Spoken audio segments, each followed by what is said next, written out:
Angin dingin menyapu daratan beku, meninggalkan jejak kaki sendirian di tengah salju abadi. Pahlawan muda kita menarik napas panjang. Persiapannya sudah bulat. Sampailah dia di ruang takhta, tepat di jantung istana es. Setelah perjalanan panjang yang melelahkan, target terakhirnya ada di depan mata. Kakinya menginjak kuat monster raksasa yang baru saja dia tumbangkan. Dia bersumpah mengakhiri perang 20 tahun ini. Niatnya tentu saja menaklukkan dunia. Tapi penyihir es di takhta itu tampak benar-benar santai. Dia malah menertawakan deklarasi konyol jagoan kita ini. Selama 1000 tahun, tak ada satupun yang bisa keluar dari wilayahnya dengan selamat. Kekuatan musim dingin yang menusuk tulang terkumpul di tangannya. Sang penyihir berjanji, cowok ini juga akan bernasib sama. Badai pecahan es raksasa langsung terbentuk mengelilinginya. Wah, dia jelas bukan tipe yang suka diajak ngobrol baik-baik. Penyihir ini bersumpah bakal bikin dia menyesal pernah menginjakan kaki di sini. Pahlawan kita mendongak melihat serangan mustahil itu jatuh ke arahnya. Dia bergerak secepat kilat, menghindari hujan proyektil tajam pertama. Fokusnya luar biasa tajam. Ekspresinya sangat serius. Dia meliuk-liuk di tengah tarian es yang sangat berbahaya. Gila, kecepatan serangan wanita ini benar-benar bikin kewalahan. Dia sadar satu hal. Setiap tombak es ini cukup kuat untuk menembus pertahanan terbaiknya. Dan jumlahnya terlalu banyak untuk dihitung, Sret. Satu serangan menyerempetnya. Rasa dingin langsung menusuk kulit. Kalau nggak bisa ditangkis, ya dia harus lari lebih cepat. Menggunakan teknik khususnya, dia melesat seolah terbang di udara. Tapi sungguh, hujan es ini sama sekali nggak menunjukkan tanda-tanda bakal berhenti. Jarak ini harus dipangkas sebelum serangan berikutnya datang. Di sisi lain, kesabaran sang penyihir es resmi habis. Dia mulai merapal mantra, memanggil roh kuno demi kekuatan tambahan. Tapi jagoan kita malah maju terus, berteriak penuh semangat, menolak menyerah. Wanita itu menyambut serangannya dengan cahaya magis yang menyilaukan. Benturan! Tekad! Ketenangan es miliknya beradu langsung dengan kobaran semangat jagoan kita. Bam! Ruang takhta meledak dalam badai energi merah dan biru. Sang penyihir menatap remeh dari atas. Tapi cowok ini membalasnya dengan tatapan pantang mundur. Tapi kekuatan penyihir ini mutlak adanya. Jagoan kita terhempas jauh ke belakang. Dia terbentur keras ke sebuah pecahan es raksasa. Benturan itu membuat tubuhnya terguncang. Dia baru sadar. Kecepatan merapal mantra wanita ini benar-benar ada di level yang berbeda. Ya, ternyata menaklukkan dunia itu bukan hal yang gampang, kawan. Sang penyihir sejenak berhenti. Dia ingin menanyakan satu hal terakhir. Dia tahu cowok ini sudah mengorbankan segalanya untuk sampai ke sini. Tapi sungguh, dia sama sekali nggak paham apa alasannya menantang dirinya. Jagoan kita cuma mendengus mendengarnya. Perlu alasan? Baginya, kekuasaan sekte iblis adalah satu-satunya tujuan yang paling masuk akal. Keyakinan itu sudah terukir kuat di dalam jiwanya. Dia menolak membiarkan pengorbanan teman-temannya menjadi sia-sia begitu saja. Dan untuk pertama kalinya, raut terkejut mampir di wajah sang penyihir. Kekuatan iblisnya kini dilepaskan secara penuh. Merasa kesal, wanita itu bersiap mengakhiri perlawanan yang menurutnya sia-sia ini. Tapi cowok ini bangkit lagi. Dia siap mengeluarkan jurus pamungkasnya. Boom! Dia berubah menjadi meteor hidup yang penuh dengan energi penghancur. Penyihir itu kembali meremehkan, mengumpulkan kekuatannya untuk membalas. Nggak mungkin dia mau dikalahkan oleh manusia biasa. Dinding es super besar muncul untuk menahan serangannya. Cowok ini kaget melihatnya bertahan. Tapi tunggu, dia bisa melihat rasa gentar di mata wanita itu. Wanita itu sudah meremehkannya. Dan tindakan ini bakal jadi kesalahan terakhirnya. Dinding es yang tak tertembus itu mulai retak karena tekanan luar biasa. Serangan puncaknya, turunnya iblis surgawi, langsung menghancurkan dinding itu. Seketika, ruang takhta ditelan oleh cahaya yang sangat menyilaukan. Pertahanannya berhasil ditembus. Jagoan kita mendaratkan pukulan penentu. Dia kini menggenggam sumber kehidupan wanita itu, mendeklarasikan bahwa penaklukannya telah selesai. Penyihir es akhirnya menerima takdirnya. Siap untuk istirahat panjang. Tapi tunggu. Dengan sisa tekad terakhirnya, dia menolak tumbang sendirian. Es di dalam jantungnya diubah menjadi senjata pamungkas. Perayaan kemenangan pahlawan kita langsung terpotong oleh rasa tidak percaya. Gila! Dia nggak percaya wanita ini masih bisa melawan dengan luka sekritis itu. Sang penyihir berbisik, sudah terlambat untuk kabur dari takdir bersama mereka. Cahaya menyilaukan terakhir meledak, menelan mereka berdua sekaligus. Dia terlambat menyadari rencananya. Mereka berdua akan hancur bersama. Saat kesadarannya mulai pudar, dia berjuang sekuat tenaga untuk bertahan. Enggak, dia menolak tiada sebelum melihat musuhnya benar-benar jatuh. Dari pandangannya yang kabur, Dia melihat senyum tipis wanita itu dan yakin dialah pemenangnya. Tapi penyesalan terbesarnya, dia nggak bisa menyaksikan akhir dari wanita tersebut. Penaklukan besarnya berakhir di sini, membeku dalam waktu. Namun tekadnya yang memudar tiba-tiba tertarik oleh sebuah kekuatan yang terasa familiar. Memori lamanya berputar. Kehidupannya sebagai iblis surgawi, pemimpin ribuan pasukan, baginya ilmu bela diri adalah satu-satunya makna dari keberadaannya di dunia. Di dalam kehampaan tanpa batas, obsesi itulah satu-satunya bukti bahwa dia pernah ada.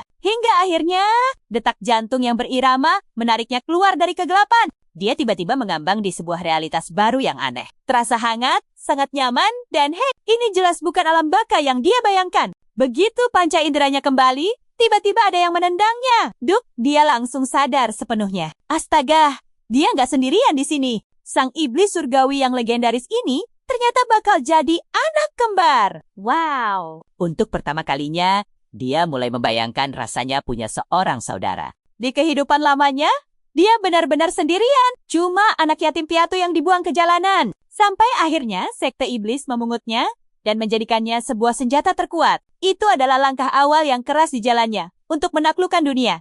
Tapi sekarang, dia mungkin punya keluarga yang akhirnya bisa dia percayai. Dia tersenyum simpul.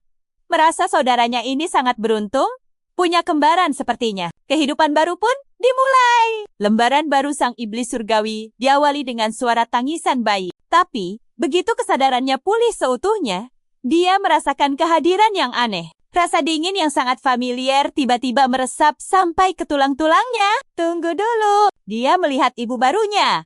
Lalu bayi di sebelahnya. Rambut putih, bersalju. Matanya terbelalak kaget. Benar-benar tidak bisa dipercaya. Itu dia, penyihir es yang dulu bertarung habis-habisan tanpa henti dengannya. Dia tertawa melihat takdir gila ini. Terlahir kembali jadi saudara kembarnya? Sumpah, konyol banget. Dia bersumpah kuat. Kali ini, pembalasannya pasti akan benar-benar sempurna. Dokter malah mengira mereka berdua tersenyum manis. Ironis banget kan? Dia langsung teringat kekuatan luar biasa yang dulu pernah dia miliki. Sang dewa pedang legendaris. Pembunuh paling berbahaya yang bergerak dalam bayangan. Ditambah lagi, master seni racun yang sama sekali tak tertandingi. Dan ahli bela diri fisik terhebat. Bersama 4 penjaganya, dia menaklukkan berbagai dunia. Tapi sekarang, dia cuma bayi pakai kostum beruang yang super lucu. Ini mungkin tantangan paling berat seumur hidupnya. Pintu tiba-tiba terbuka. Menandakan datangnya teror baru yang terasa lebih mengerikan. Ibu barunya mendekat. Senyumannya mengerikan banget buatnya. Dalam hati dia memohon, tolong cepat selesaikan penderitaan aneh ini sekarang juga. Sang ibu memanggilnya Urum, memuji sikapnya yang tenang. Padahal penakluk dunia ini bahkan belum bisa mengontrol buang airnya. Tapi tekadnya untuk berkuasa tetap utuh. 100 hari sudah berlalu. Sejak dia bereinkarnasi bersama sang musuh bebuyutannya itu, kakaknya, Yuri, kelihatan sangat menikmati hidup barunya yang damai. Tapi dia sibuk banget membangun ulang kekuatannya dari nol. Gak ada waktu santai. Dia mulai bermeditasi, mengumpulkan energi iblis. Tapi fokusnya hancur gara-gara tangisan kencang. Latihannya terganggu oleh kasih sayang orang tua ini. Debuff paling parah. Dia sadar betul. Ini sama sekali bukan kebetulan. Ini murni trik licik kakaknya buat menggagalkan latihannya. Benar-benar menyebalkan. Tapi Urum bertekad lanjut terus. Semangatnya untuk mengalahkan gadis itu sama sekali nggak akan goyah. Dia sadar betul. Dia harus melatih fisiknya sebaik mentalnya. Nggak ada 1 detik pun yang boleh terbuang percuma. Dia yakin kemenangan milik orang yang bisa melakukan handstand di dalam box bayi. Tapi kakaknya kelihatan sama sekali nggak terkesan. Dan begitulah, 4 tahun berlalu, hanya dalam sekejap mata. Ibu mereka pergi, membiarkan keduanya asyik bermain. Begitu pintunya tertutup rapat, Urum langsung membuang topeng anak manisnya. Yuri menatapnya, berlagak polos. Urum mengumumkan, akhirnya tiba waktu untuk menyelesaikan urusan masa lalu mereka. Yuri menyuruh penakluk berumur 4 tahun itu bersikap sesuai usianya. Tapi dia bukan mau main-main. Dia di sini untuk membuktikan siapa yang terkuat. Pertama, dia mengingatkan dialah sang pemenang di kehidupan sebelumnya. Berdebat soal itu bikin malas saja. Jadi, tanpa basa-basi, dia langsung memutuskan untuk menyerang lebih dulu. Tinju mungilnya menghantam boneka Kling. Yuri ternyata memakai mainannya sebagai perisai dadakan. Cerdik juga. Dia menghindar dari serangan balik Yuri dengan super gampang. Boneka kelinci malang itu jadi korban pukulan. Tapi tunggu, Yuri ternyata punya rencananya sendiri. Berbeda darinya, kekuatan sihir Yuri sama sekali nggak dibatasi oleh tubuh anak kecilnya. Dia menghidupkan semua mainan di sekitarnya, mengubahnya jadi pasukan kecil yang berbulu, imut, tapi serangannya sangat efektif. Urum langsung kewalahan menghadapi serbuan boneka empuk ini. Pertarungan dimenangkan Yuri, dan dia memberi 1 poin terakhir. Mulai sekarang, dilarang keras, ada pertarungan serius di antara mereka berdua. Di kehidupan ini, mereka adalah keluarga. Urum mempertanyakan bagaimana dia bisa menerima hidup baru ini. Yuri cuma diam. Ekspresinya susah ditebak. Masa lalu sudah nggak relevan, tegas Yuri, dan menyuruhnya memanggil kakak. Tuntutan gila yang jelas nggak akan pernah diterima oleh mantan iblis surgawi ini. Larut malam, rumah menjadi hening. Tapi saat Yuri tidur nyenyak, pikiran Urum malah berputar kencang gak karuan. Dia nggak paham kenapa sifat Yuri mendadak berubah. Penyihir kejam yang dulu dia hadapi, mustahil mau menunjukkan belas kasih seperti itu. Sebuah pencerahan tiba-tiba muncul di kepalanya. Apa ini karena dia terlalu lemah sekarang? Atau Yuri memang benar-benar menganggapnya sebagai keluarga barunya? Dia terus menatap kakaknya, mencari jawaban dari tidurnya. Tapi sebenarnya, Yuri sedang terjebak dalam mimpi buruknya sendiri. Masa lalunya dipenuhi konflik brutal yang seolah tanpa akhir. Dia terpaksa membuat pilihan mustahil. Harus mengorbankan satu-satunya orang yang paling dia sayangi. Beban berat dari ingatan kelam itu masih terus menghantuinya. Tapi dia meyakinkan dirinya, hidup ini adalah awal yang baru. Kesempatan merasakan hangatnya keluarga yang tak pernah dia miliki. Dan dia bersumpah akan terus melindungi kedamaian ini. Sementara itu, Urum memulai rutinitas latihan ekstremnya sendiri. Dia sadar betul, kekuatan fisiknya benar-benar harus dibangun ulang dari nol besar. Berbeda dengan Yuri yang sihirnya sama sekali tak terpengaruh tubuh kecilnya. Batasan fisik Urum saat ini, jujur saja, sangat bikin frustrasi. Tapi tekadnya mengalahkan gadis itu justru makin membara. Dia akhirnya memutuskan untuk mulai menjalankan latihan seni neraka yang sangat legendaris itu. Untuk menguasai seni ilahi iblis surgawi, dia butuh energi internal.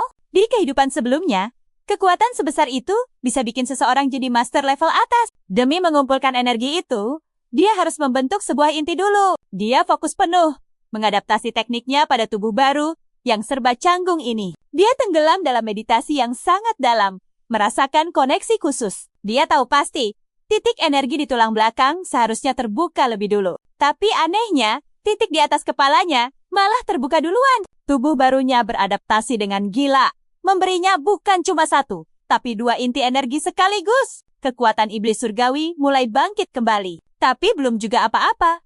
Sesi latihannya malah dipotong oleh sebuah neraka jenis baru. Taman kanak-kanak. Yuri si aktris cilik kita memainkan peran anak bahagia dengan sangat sempurna. Ibunya memanggil dari jauh. Sama sekali nggak tahu pergulatan batin anaknya. Urum menjatuhkan tasnya. Sebuah aksi pemberontakan kecil, tapi sangat epik. Dia bilang ke ibunya, dia sudah melampaui yang namanya pendidikan formal. Sang ibu cuma bisa minta maaf atas sifat unik putra kesayangannya itu. Gurunya menyuruh dia mencari teman. Buat dia, ini jelas sebuah mimpi buruk yang sangat mengerikan. Tapi tiba-tiba, sebuah peringatan telepati super dingin datang dari kakaknya. Bayangkan, seorang penguasa dipojokkan oleh bocah usia 4 tahun. Maka, sang penakluk dunia pun resmi masuk sekolah. Demi masa depan, dia rela menelan harga dirinya. Tapi baru sebentar menyendiri, sapaan tak diundang, malah datang. Seorang gadis kecil polos mengajaknya berteman. Jawabannya, tentu saja menggunakan tata krama super dingin ala penguasa berusia 966 tahun. Hasil percobaan sosialisasi pertamanya berakhir dengan air mata. Oh, tentu saja bukan air matanya, tapi tangisan si gadis kecil. Dia mulai jago bersandiwara, pura-pura bosan di kelas, padahal diam-diam menyerap energi. Dan saat malam tiba, sisi aslinya bangkit, melatih fisik tanpa ampun. Berbekal 2 inti energi di tubuhnya, dia menembus batas maksimal. Jauh melampaui kemampuan anak kecil pada umumnya. Waktu terus berjalan, dan kejutan datang. Yuri girang bukan main, karena akhirnya jadi kakak. Mereka berkumpul menyambut kehadiran si kecil yang manis, bayi perempuan bernama Juna. Uram mencoba mendeteksi auranya. Hasilnya, kosong. Gadis kecil ini 100% hanyalah bayi biasa yang polos. Tapi tunggu dulu. Fakta ini memicu sebuah misteri baru di kepalanya. Apakah ada orang reinkarnasi lain di luar sana? Dia sangat yakin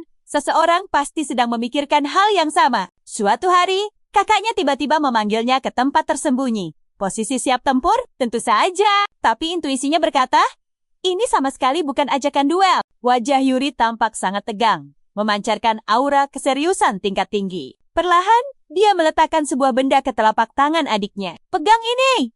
ucapnya pelan. Saat telapak tangannya terbuka, terlihat sebuah cincin yang sangat biasa. Terlalu biasa. Insting Uram langsung bekerja, menaruh rasa curiga yang luar biasa pada benda misterius ini. Yuri mulai mengungkap ketakutan terbesarnya. Mereka berdua mungkin bukan satu-satunya makhluk reinkarnasi di dunia ini. Tiba-tiba saja, cincin itu memancarkan cahaya biru yang sangat menyilaukan. Sebuah portal dimensi mini. Benda ini dirancang khusus untuk kabur di saat genting. Yuri menegaskan, Juna hanyalah manusia biasa dan memberikan misi mutlak, lindungi dia. Uram tentu saja heran melihat kepanikan kakaknya yang terasa sangat misterius. Tapi Yuri hanya tersenyum tipis. Ini adalah tugas tak tertulis seorang kakak.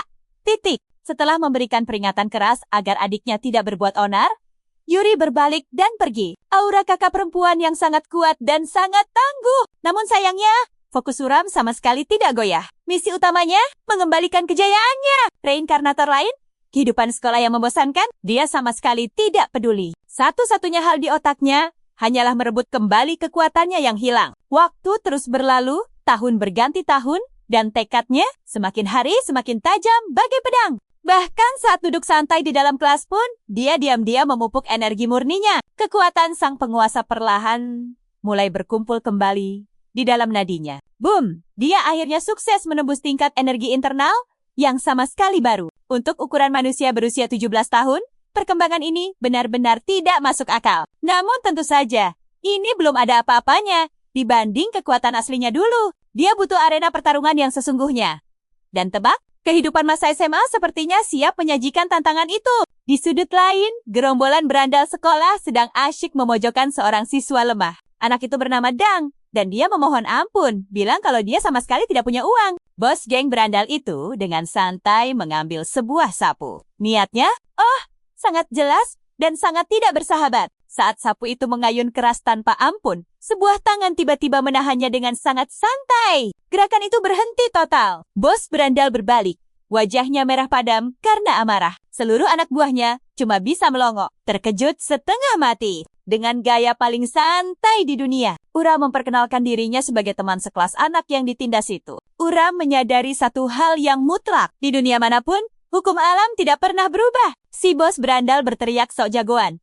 Bertanya siapa yang berani ikut campur. Uram hanya tersenyum tipis, melihat kenyataan bahwa si lemah selalu saja menjadi incaran. Adegan ini seolah membuka kembali lembaran masa lalunya, mengingatkannya pada saat ia menjadi sosok kecil yang tak berdaya, selalu diremehkan dan dikucilkan oleh sekitarnya.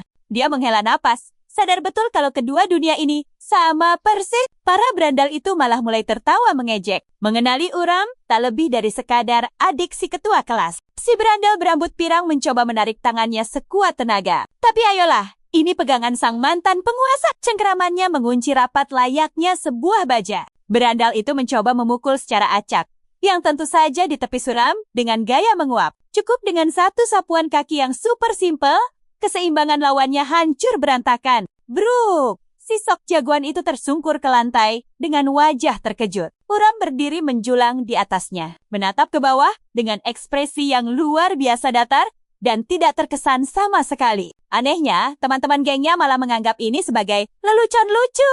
Bahkan, ada satu gadis yang dengan santainya merekam kejadian ini demi konten media sosialnya. Tanpa basa-basi, Uram berbalik meninggalkan berandal yang mengaduh di lantai itu. Dia melangkah pelan mendekati anggota geng lainnya. Dan seketika, wajah mereka berubah sangat tegang. Langkahnya berhenti tepat di depan anak yang baru saja dia selamatkan. Sebuah uluran tangan diberikan. Tapi dasar geng tidak tahu diri. Mereka malah terus melontarkan omongan sampah ke arahnya. Gadis perekam video langsung membeku. Uram bisa mendengar bisikannya dengan sangat jelas. Lalu, anggota bertubuh paling besar maju, berusaha terlihat sangat mengintimidasi. Dengan tatapan tajam, Uram bertanya apa dia perlu mengulangi hinaannya. Dia dengan sangat jelas menyebut mereka sesuai faktanya. Sekumpulan sampah. Bos geng yang sudah bangkit langsung mengamuk, menerjang dengan tendangan liar. Pukulan brutal dilayangkan bersama teriakan amarah yang memekakkan telinga. Tapi di sisi lain, mata Uram tiba-tiba menyala tajam. Bertanya apa cuman ini kemampuannya. Berandal bodoh ini sama sekali tidak sadar siapa yang sedang dia hadapi. Dalam sekejap mata, Uram bergerak dengan kecepatan mustahil. Membentangkan serangan itu dengan sangat telak. Bam! Satu tendangan telak mendarat sempurna. Tubuh berandal itu terlempar.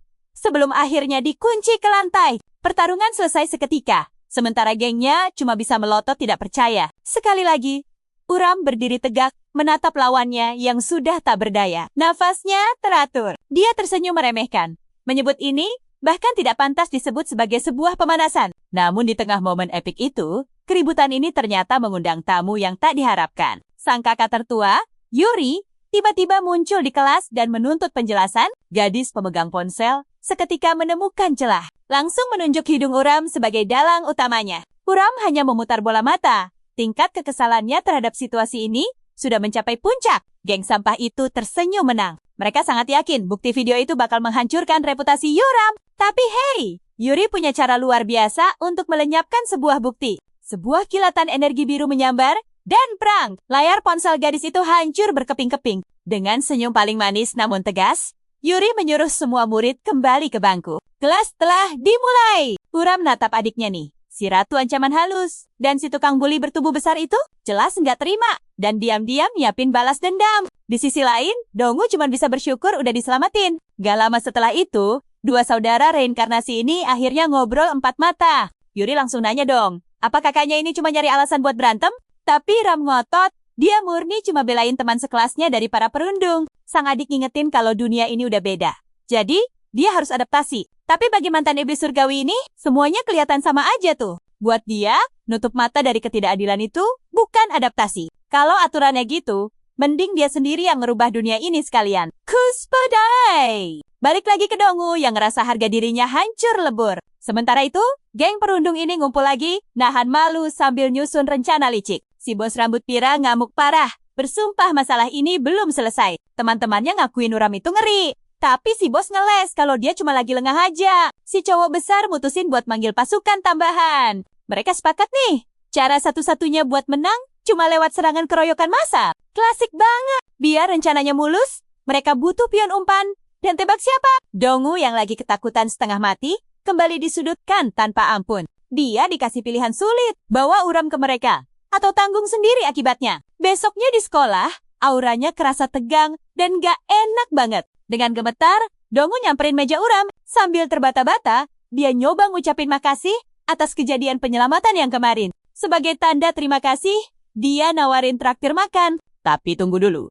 Uram bisa baca ketakutan yang tersembunyi di balik kata-katanya. Dia tahu persis Dongu lagi dipaksa buat masang jebakan licik. Bukannya marah, Uram malah santai ngikutin permainannya. Dan dengan semangat nerima tawaran itu, Uram ngebisikin kalau dia tahu ini cuma jebakan. Seakan lagi main catur 4 dimensi sama anak sekolahan. Dongu langsung syok berat. Sadar kebohongannya udah ketahuan. Dengan langkah berat, dia nuntun Uram ke lokasi pertemuan. Di sana, geng perundung udah nunggu. Super pede karena menang jumlah pasukan. Anak buah berambut hijau maju sok jagoan buat nyambut target mereka. Uram cuma noleh santai.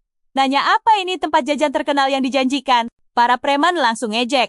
Ngerasa bangga, udah berhasil nipu dia. Tapi, plot twist. Uram ngaku kalau dari awal dia tahu mereka cuma sampah jalanan. Si bos nanya, apa anak ini emang bosan hidup? Uram cuma ngebales dingin, suruh mereka cepetan maju. Dia nggak mau telat buat makan malam nih. Matahari mulai terbenam, bikin bayangan panjang di gang sempit itu. Sang mantan iblis surgawi berdiri sendirian, dikepung total dari segala arah. Epic banget! Preman pertama maju duluan, sambil teriak penuh amarah. Uram, ngapain? Dia ngehindar santai dengan kedua tangan yang masih masuk di saku celananya. Si perundung langsung melongo lihat kecepatan yang di luar nalar itu. Uram nunduk hindarin pukulan liar lainnya tanpa ngeluarin setetes keringat pun. Sorot matanya menajam. Tanda waktu main-main udah habis. Dan bam! Satu pukulan telak tepat mendarat di rahang bos perundung itu. Sisa geng itu cuma bisa melongo nggak percaya. Uram ngerapiin dasinya sebentar, terus nantangin mereka semua buat maju nyoba peruntungan. Kepancing emosi, seluruh kelompok itu langsung nyerbu dia bebarengan. Uram nyambut serangan, nekat mereka pakai satu tendangan kilat yang bikin lumpuh. Lanjut lagi. Gerakan super cepat langsung numbangin lawan kedua. Dia melesat di tengah kerumunan itu bagaikan badai kekacauan yang tertata rapi. Satu tendangan, Akurat lagi, bikin preman lain nyungsep ke tanah. Si bos pirang mengaum frustrasi, ngeluarin pukulan putus asa terakhirnya. Tapi tebak, Uram nahan serangan itu dengan super santai. Cengkeramannya sekuat baja. Benar-benar ngehancurin sisa rasa percaya diri si bos. Rentetan pukulan kilat mendarat sebelum cowok itu sempat sadar. Kini Uram berdiri gagah di tengah kekacauan sisa jebakan mereka yang gagal total. Uram ngaku kalau dia mungkin agak sedikit kebablasan. Sedikit aja kok. Sisa preman yang masih berdiri cuma bisa terpaku lihat pemandangan horor ini. Dia ngasih isyarat tangan, nanya kenapa mereka malah berhenti, tapi mereka semua membeku. Kesombongan mereka udah menguap entah kemana. Uram bilang, ini persis alasan kenapa dia jijik sama mereka. Sok jagoan nindas yang lemah, tapi langsung ciut saat ketemu kekuatan sejati. Dia nyebut mereka cuma bocah yang lagi cosplay jadi preman. Nggak terima. Salah satu dari mereka nekat ngambil pipa besi berkarat. Preman itu mengayun sekuat tenaga sambil teriak marah. Uram nggak berkedip sama sekali. Dia malah nangkap pipa itu pakai tangan kosong. Menghentikannya seketika. Benturannya bahkan nggak bikin tangan Uram gemetar sedikit pun. Dengan nada dingin, dia ngingetin kalau mainan senjata kayak gini bisa berakibat fatal banget. Wajah preman itu langsung pucat pasi. Baru sadar bikin kesalahan fatal. Satu pelintiran kecil di pergelangan tangan langsung bikin dia berlutut tak berdaya. Saking ketakutannya, cowok itu nangis dan kehilangan akal sehat. Disinilah Uram mutusin buat ngasih mereka semua pelajaran etika yang sesungguhnya. Preman yang tersisa cuma bisa diam, lumpuh ditelan ketakutan. Esok harinya, gosip super panas udah menyebar ke seluruh penjuru sekolah bak api. Katanya sih, geng preman lokal itu hancur lebur tanpa sisa. Dan bagian paling gilanya, semua pembantaian mental itu cuma dilakuin satu orang. Ada siswa yang ngaku lihat kekacauan itu dari jauh. Terus ada siswi lain yang mulai curiga. Jangan-jangan pelakunya itu Uram si cowok pendiam. Yuri jelas ngerasa sedikit kagum dengan rumor epik ini. Di tempat lain, Uram lagi nongkrong bareng cowok yang dia selamatin. Bilang kalau masalah perundungannya udah resmi tamat. Donggu masih penasaran. Nanya apa rumor liar itu benar. Uram cuma nyengir. Bilang dia sekadar ngelakuin obrolan santai yang sangat persuasif. Klasik MC. Obrolan santai dari mana coba? Uram nyuruh anak itu berhenti nyebarin rumor konyol. Tapi Donggu malah diserang rasa bersalah karena udah libatin dia. Yura menepuk bahunya santai. Negasin. Kalau yang menyedihkan di sini cuma para perundung itu. Donggu panik, ngingetin kalau orang-orang ini punya koneksi berbahaya. Dia takut Uram bakal diincar, tapi sang mantan iblis surgawi malah kelihatan sama sekali nggak peduli. Dia nyuruh Donggu santai aja. Preman level bawahan kayak gitu, sama sekali nggak pantas buat dapat perhatiannya. Donggu ngaku nih, dia tuh selalu sendirian. Dan tebak, Uram adalah orang pertama yang pernah belain dia. Uram jujur, Donggu itu teman pertama yang dia buat di kehidupan ini. Wah, Donggu langsung melongo dengar pengakuan dadakan itu. Dia sampai nanya, apa gaya bicara Uram yang super dramatis itu dari komik? Malamnya, keluarga mereka kumpul buat makan malam. Momen tenang yang langka banget buat dua rival reinkarnasi ini. Sementara adik mereka, Juna, lagi asyik musuhan sama sayuran. Sang ibu langsung jadiin kakak-kakaknya contoh buat makan sehat. Terus, ayahnya nanya ke si kembar, gimana hari mereka di sekolah? Juna dengan bangga mamerin prestasi akademis, Yuri.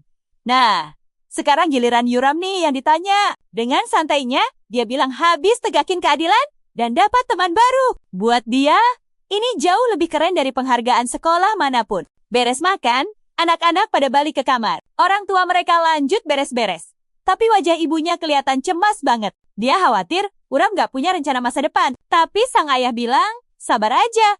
Uram punya jalannya sendiri kok. Ibunya takut dia bikin ulah lagi. Padahal nyatanya, dia baru aja dipanggil sama sekelompok pembuat masalah baru. Uram santai aja. Langsung nanya, apa mau mereka? Pemimpin berambut merah muda itu malah suka gaya blak-blakannya. Dia ngajak ngobrol di tempat yang lebih sepi. Uram, jelas pantang mundur kalau ditantang, dia langsung setuju. Mereka pindah ke tempat terpencil. Sepi banget, tempat yang pas banget buat ngobrol santai atau adu jotos. Dia peringatin, kalau dia serius, mereka bakal nyesel. Tapi si pemimpin motong omongannya dengan satu pertanyaan mengejutkan. Uram sampai terpaku. Ketakutan adiknya ternyata benar. Reaksi kaget Uram itu udah cukup jadi jawaban buat si orang asing. Tanpa aba-aba, pria berambut perak itu lepasin serangan super kuat. Efek ledakannya sampai bikin dua orang itu terpental, mundur. Uram kaget sama kekuatan gila yang baru aja dipamerin. Si pemimpin kumpulin energinya, makin gak sabar buat ngetes kekuatan Uram. Lonjakan tenaga dadakan itu bikin hewan sekitar panik. Udaranya aja sampai berderak, tanda pertarungan besar bakal pecah. Keduanya bentrok. Uram nahan tinju yang penuh tenaga murni. Dia baru sadar, peringatan Yuri soal reinkarnator lain itu akurat banget. Dia kasih pukulan telak, tapi lawannya biasa aja tuh. Si pemimpin malah ngejek, bilang serangan Uram kurang fokus. Uram sadar, musuh baru ini ngalirin energi ke serangannya. Musuhnya ngejek lagi, nanyain kemana perginya rasa percaya diri Uram yang tadi. Mereka saling serang secepat kilat dengan energi yang meledak-ledak. Uram nilai musuhnya jago sih, tapi belum sampai level menakutkan. Pria berambut perak yang cuma nonton malah bilang pertarungan ini mengecewakan. Niat mau nyudahin, si pemimpin siapin jurus pamungkas. Tapi tenang, Uram udah siap kumpulin tenaganya sendiri buat serangan balasan. Dia ngenalin kuda-kuda bela diri itu dan nuntut tahu identitas mereka. Si pemimpin nawarin kesepakatan simpel, bertarung dulu, baru dapat jawaban. Dia ngelepasin pukulan dahsyat yang penuh energi mentah. Tapi meleset, serangannya malah bikin tanah di belakang Uram hancur lebur. Pria berambut perak mantau hasilnya. Kelihatan biasa aja. Tapi Uram udah gerak secepat bayangan. Ngehindar dari pukulan maut itu. Penyerangnya pura-pura khawatir. Nanya apa, dia kelewatan. Tapi sorot matanya nggak bisa bohong. Dia aslinya kaget banget. Uram tetap tenang. Maksa mereka jawab pertanyaannya sekarang juga. Si pemimpin berambut merah muda masih nggak percaya Uram bisa ngehindar semudah itu. Dia senyum lebar. Baru sadar, ini bukan tawuran anak sekolah biasa. Tapi di sisi lain, Uram mulai kehabisan kesabaran nih. Pemimpin itu maju lagi. Motong jarak dalam sekejap mata. Dia bilang ke Uram, jawaban itu harus diperjuangkan. Bukan dikasih gratis. Dua tinju dengan tenaga penuh siap beradu bentrok. Tapi gila, Uram nangkap pukulan itu dan ngentiin serangannya gitu aja. Energi iblisnya mulai berkobar dengan cahaya merah yang misterius. Pria berambut perak buru-buru maju, nahan serangan ngawur temannya itu. Jelas aja, si petarung berambut merah muda itu kesal banget gara-gara diganggu. Tapi temannya ngingetin lagi soal misi utama mereka. Dia minta maaf soal tes barusan, tapi Uram langsung motong, minta kejujuran mereka. Pria berambut perak itu ngasih senyum penuh perhitungan. Dia perkenalkan diri mereka sebagai kelompok Hunter Hall, sebuah organisasi para reinkarnator. Uram jelas kaget banget. Nanya dari mana mereka bisa tahu rahasia itu. Pria itu jelasin, gaya bertarungnya yang hebat sama reaksinya tadi udah bongkar semuanya. Dia ungkapin kalau tujuan asli mereka adalah buat menyingkirkan semua persaingan. Dia bilang, dunia ini penuh reinkarnator yang rebutan kekuasaan. Uram baru sadar adiknya benar. Dan para penjaga lamanya mungkin ada di sini juga. Mereka nawarin undangan buat bergabung. Itu satu-satunya cara kalau dia mau tahu lebih banyak info. Tapi mantan iblis surgawi ini cuma ketawa remeh. Dia tegasin gak bakal mau kerja buat siapapun yang lebih lemah darinya. Si rambut merah muda kepalin tangannya karena kesal. Tapi pemimpin berambut perak malah ngedongak ke belakang dan ketawa lepas banget. Dia gumam. Kadang ada orang yang gak tahu posisi mereka. Jadi ini saatnya ngajarin Uram sedikit pelajaran soal rasa hormat. Tapi energi iblis Uram malah makin meledak. Siap terima tantangan itu. Bentrokan kekuatan dadakan ini sampai bikin burung-burung terbang ketakutan. Larut malam itu, suasana kota udah sepi banget. Yuri jalan pulang sambil pusing mikirin pelajarannya. Dia terus ngeluh betapa repotnya jadi anak SMA biasa. Sistem konyol yang cuma menilai dari hal nggak penting. Tapi tunggu, dia ternyata nggak sendirian. Uram ternyata sudah sabar menunggu. Dia menjelaskan, begitulah aturan dunia ini bekerja. Lalu, boom! Sebuah fakta gila terungkap. Mereka bukan satu-satunya reinkarnator di sini. Reaksi Yuri sangat santai. Dia cuma membalas ringan. Terus kenapa? Uram syok melihat sikap cueknya. Dia sampai keceplosan memanggilnya dengan gelar lama, penyihir. Dan ya, panggilan itu sukses bikin Yuri meledak marah. Uram langsung terdiam kaku. Gadis itu menegaskan, dia cuma remaja biasa sekarang. Dia akan melindungi kehidupan barunya, bahkan dari Uram. Keesokan harinya, kembali ke rutinitas sekolah yang membosankan. Uram berjalan menyusuri kelas, pikirannya melayang entah kemana. Dia duduk diam, benar-benar kepikiran dengan ucapan tajam adiknya tadi. Satu hal yang pasti, Yuri benar-benar bahagia dengan hidup damai ini. Lamunannya tiba-tiba buyar saat teman barunya, Dongu, datang menyapa. Dongu menyodorkan sebelah hirbat. Tanda pertemanan khas anak sekolah kan? Ore menerimanya dengan ragu-ragu, lalu memasangnya di telinga. Alunan nada terdengar. Bagi Orum, ini pengalaman baru yang sangat aneh. Matanya langsung membelalak melodi itu. Entah kenapa, terasa begitu familiar. Lirik lagunya langsung menariknya kembali ke dunia masa lalunya. Memori lama muncul momen epik saat dia berdiri gagah di puncak gunung bersama pasukannya. Dia teringat deklarasi gilanya untuk menaklukkan seluruh dunia, dan para pengikutnya, mereka sudah hafal di luar kepala. Dengan pidato motivasi hariannya itu, lirik itu menceritakan tentang mimpi bersama dan janji suci yang pantang untuk dilupakan. Kembali ke dunia nyata, Orum langsung ngegas. Siapa yang nulis lagu gila ini? Donggu Nienggih lalu memutar video idol populer yang sedang manggung. Penampilannya benar-benar memukau. Suara sang penyanyi penuh dengan luapan emosi. Donggu menjelaskan, itu adalah grup super terkenal bernama Ferry. Tapi di sini anehnya, Ore merasakan aura yang sangat familiar saat menatap vokalis utamanya. Donggu bilang, posisi tengah itu Yurion member paling top. Dan yang bikin kaget, gadis itu sendiri yang menulis lirik serta mengaransemen lagunya. Gadis itu member asing yang terkenal di banyak negara. Otak Orom berputar cepat. Lirik lagu ini adalah kata-kata persis dari pidatonya dulu. Ini cuma berarti satu hal, teman-teman. Yurion pastilah salah satu pengikut setianya yang juga ikut bereinkarnasi. Apa muridnya jadi artis demi bertahan hidup di dunia ini? Tanpa basa-basi, dia langsung menodong Donggu di mana dia bisa ketemu gadis itu. Sambil tersenyum mantap, orang memutuskan mereka harus pergi sekarang juga. Donggu jelas melongo. Wah, ngajak bolos kelas nih ceritanya. Prioritas, kawan. Sementara itu, di markas besar Aula Hunter, berak, sebuah pintu hancur lebur ditendang dari engselnya. Dua agen yang sebelumnya menguji Orem langsung terpental melintasi ruangan. Suara hantamannya menggema keras di dalam kantor mewah tersebut. Seorang pria raksasa berambut merah menatap mereka dengan tatapan membunuh. Dia murka karena kegagalan ini. Si petarung rambut pink dan rekannya cuma bisa pasrah. Agen itu mencoba menjelaskan kekuatan Orum. Tapi bosnya sama sekali nggak mau dengar alasan apapun. Si bos nyaris menghajar mereka. Sampai sebuah suara asing menyela. Cukup, dia mendongak dan melihat seorang anak laki-laki santai menonton dari balkon atas. Anak kecil itu dengan santai mengingatkan buat orang-orang hebat seperti mereka. Umur itu cuma sekadar angka. Para agen langsung pucat, menyadari anak itu adalah kepala cabang. Sang bos kecil akhirnya memutuskan sudah waktunya menemui pendatang baru super kuat ini. Dalam sekejap kilatan cahaya,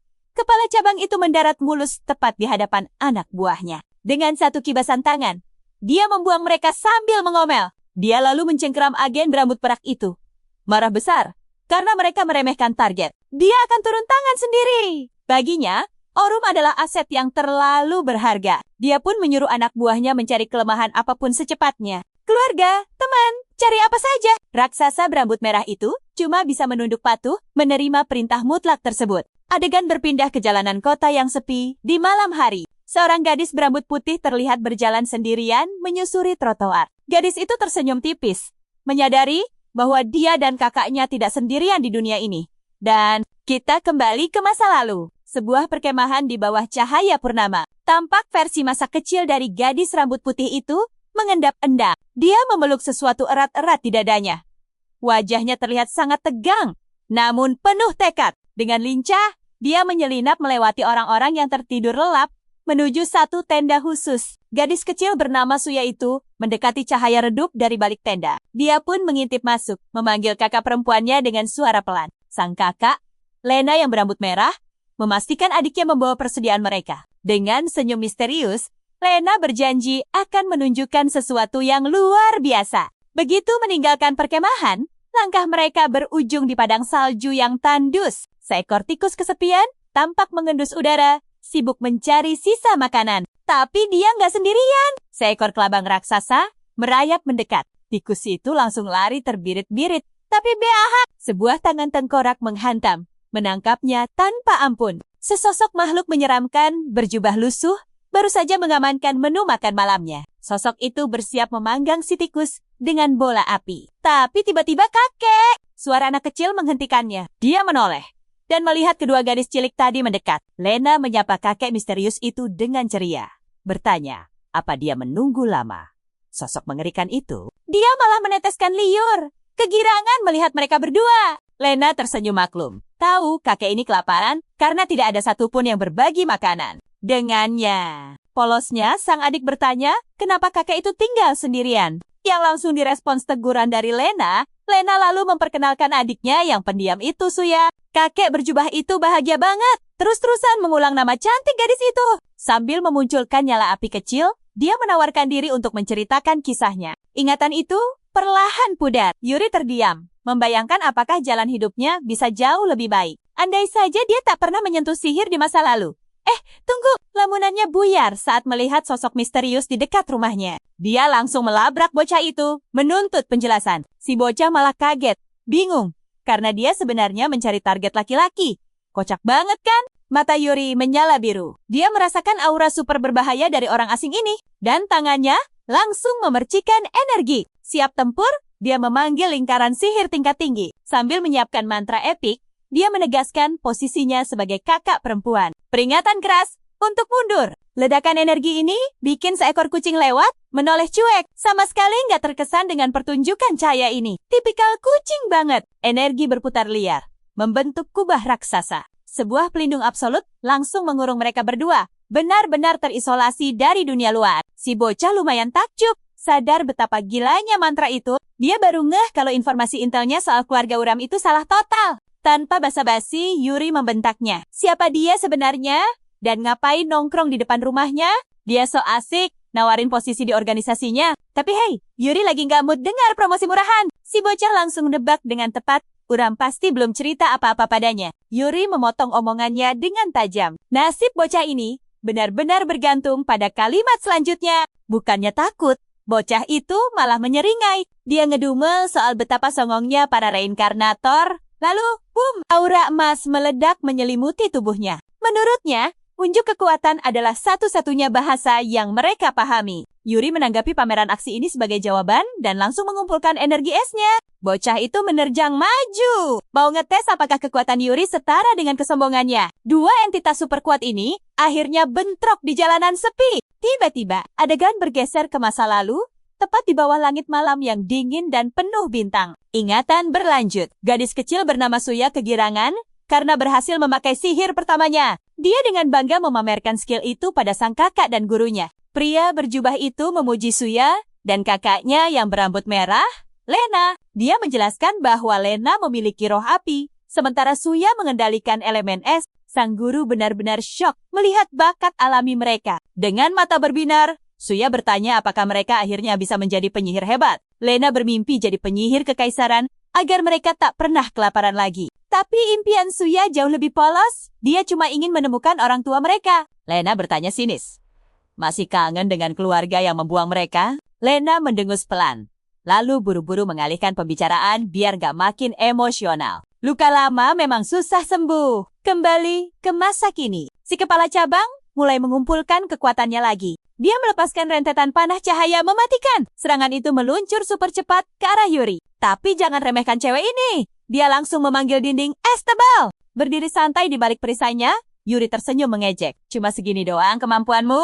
Bocah itu membalas. Ini baru pemanasan untuk menghancurkannya. Dia meluncurkan serangan yang jauh lebih gila. Sebuah pedang raksasa dari cahaya murni. Yuri tak tinggal diam. Dia memanggil roh es, mengumpulkan seluruh kekuatannya. Sebuah lingkaran sihir bercahaya muncul, membuat pertahanan esnya makin absolut. Bam! Pedang itu hancur berkeping-keping menghantam perisainya. Yuri sama sekali tak tergores. Lalu mulai mengejek serangan sok jagoan milik bocah itu. Si kepala cabang akhirnya mulai serius. Dia mengaku tadinya cuma pemanasan santai, tapi sekarang sudah waktunya untuk benar-benar menyingkirkannya dari arena. Gelombang energi emas raksasa meledak dari tubuhnya. Dengan mata merah menyala, dia berjanji akan memberikan kekalahan paling menyakitkan untuk Yuri. Bocah yang mengerikan, tapi Yuri tetap berdiri tegak, membiarkan angin menerpa rambutnya. Matanya bersinar biru tajam, menantangnya untuk maju kalau berani. Hujan proyektil emas turun membombardir dari langit. Dua kekuatan luar biasa ini bersiap untuk bertabrakan dalam bentrokan yang akan mengguncang segalanya.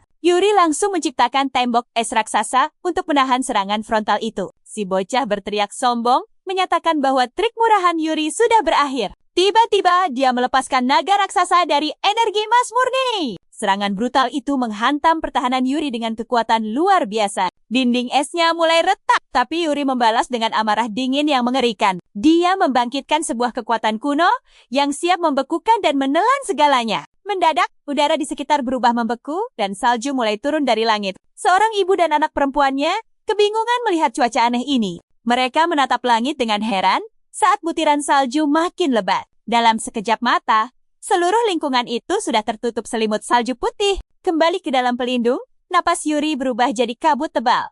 Gila! Naga emas raksasa milik bocah itu kini membeku total. Yuri benar-benar mengurung serangan pamungkasnya dalam bongkahan es raksasa. Serangan yang katanya tak terhentikan itu kini dinetralkan tanpa sisa. Yuri melangkah dengan super santai melewati badai musim dingin ciptaannya sendiri. Kekuatan bocah itu terperangkap jadi monumen kegagalan yang memalukan. Sementara itu, Yuri mendarat dengan sangat anggun di atas patung es buatannya. Si kepala cabang ikutan terjebak di dalam es. Dia meronta panik, berteriak menuntut identitas asli cewek monster di depannya ini. Yuri membentuk pedang dari es murni di tangannya. Bocah itu benar-benar tak bisa mencerna seberapa gila level kekuatan yang dimiliki Yuri. Sebuah kesadaran yang sangat mengerikan akhirnya menghantam mentalnya. Es di sekitar lengannya mulai retak dan hancur, melumpuhkan seluruh fungsi tangannya.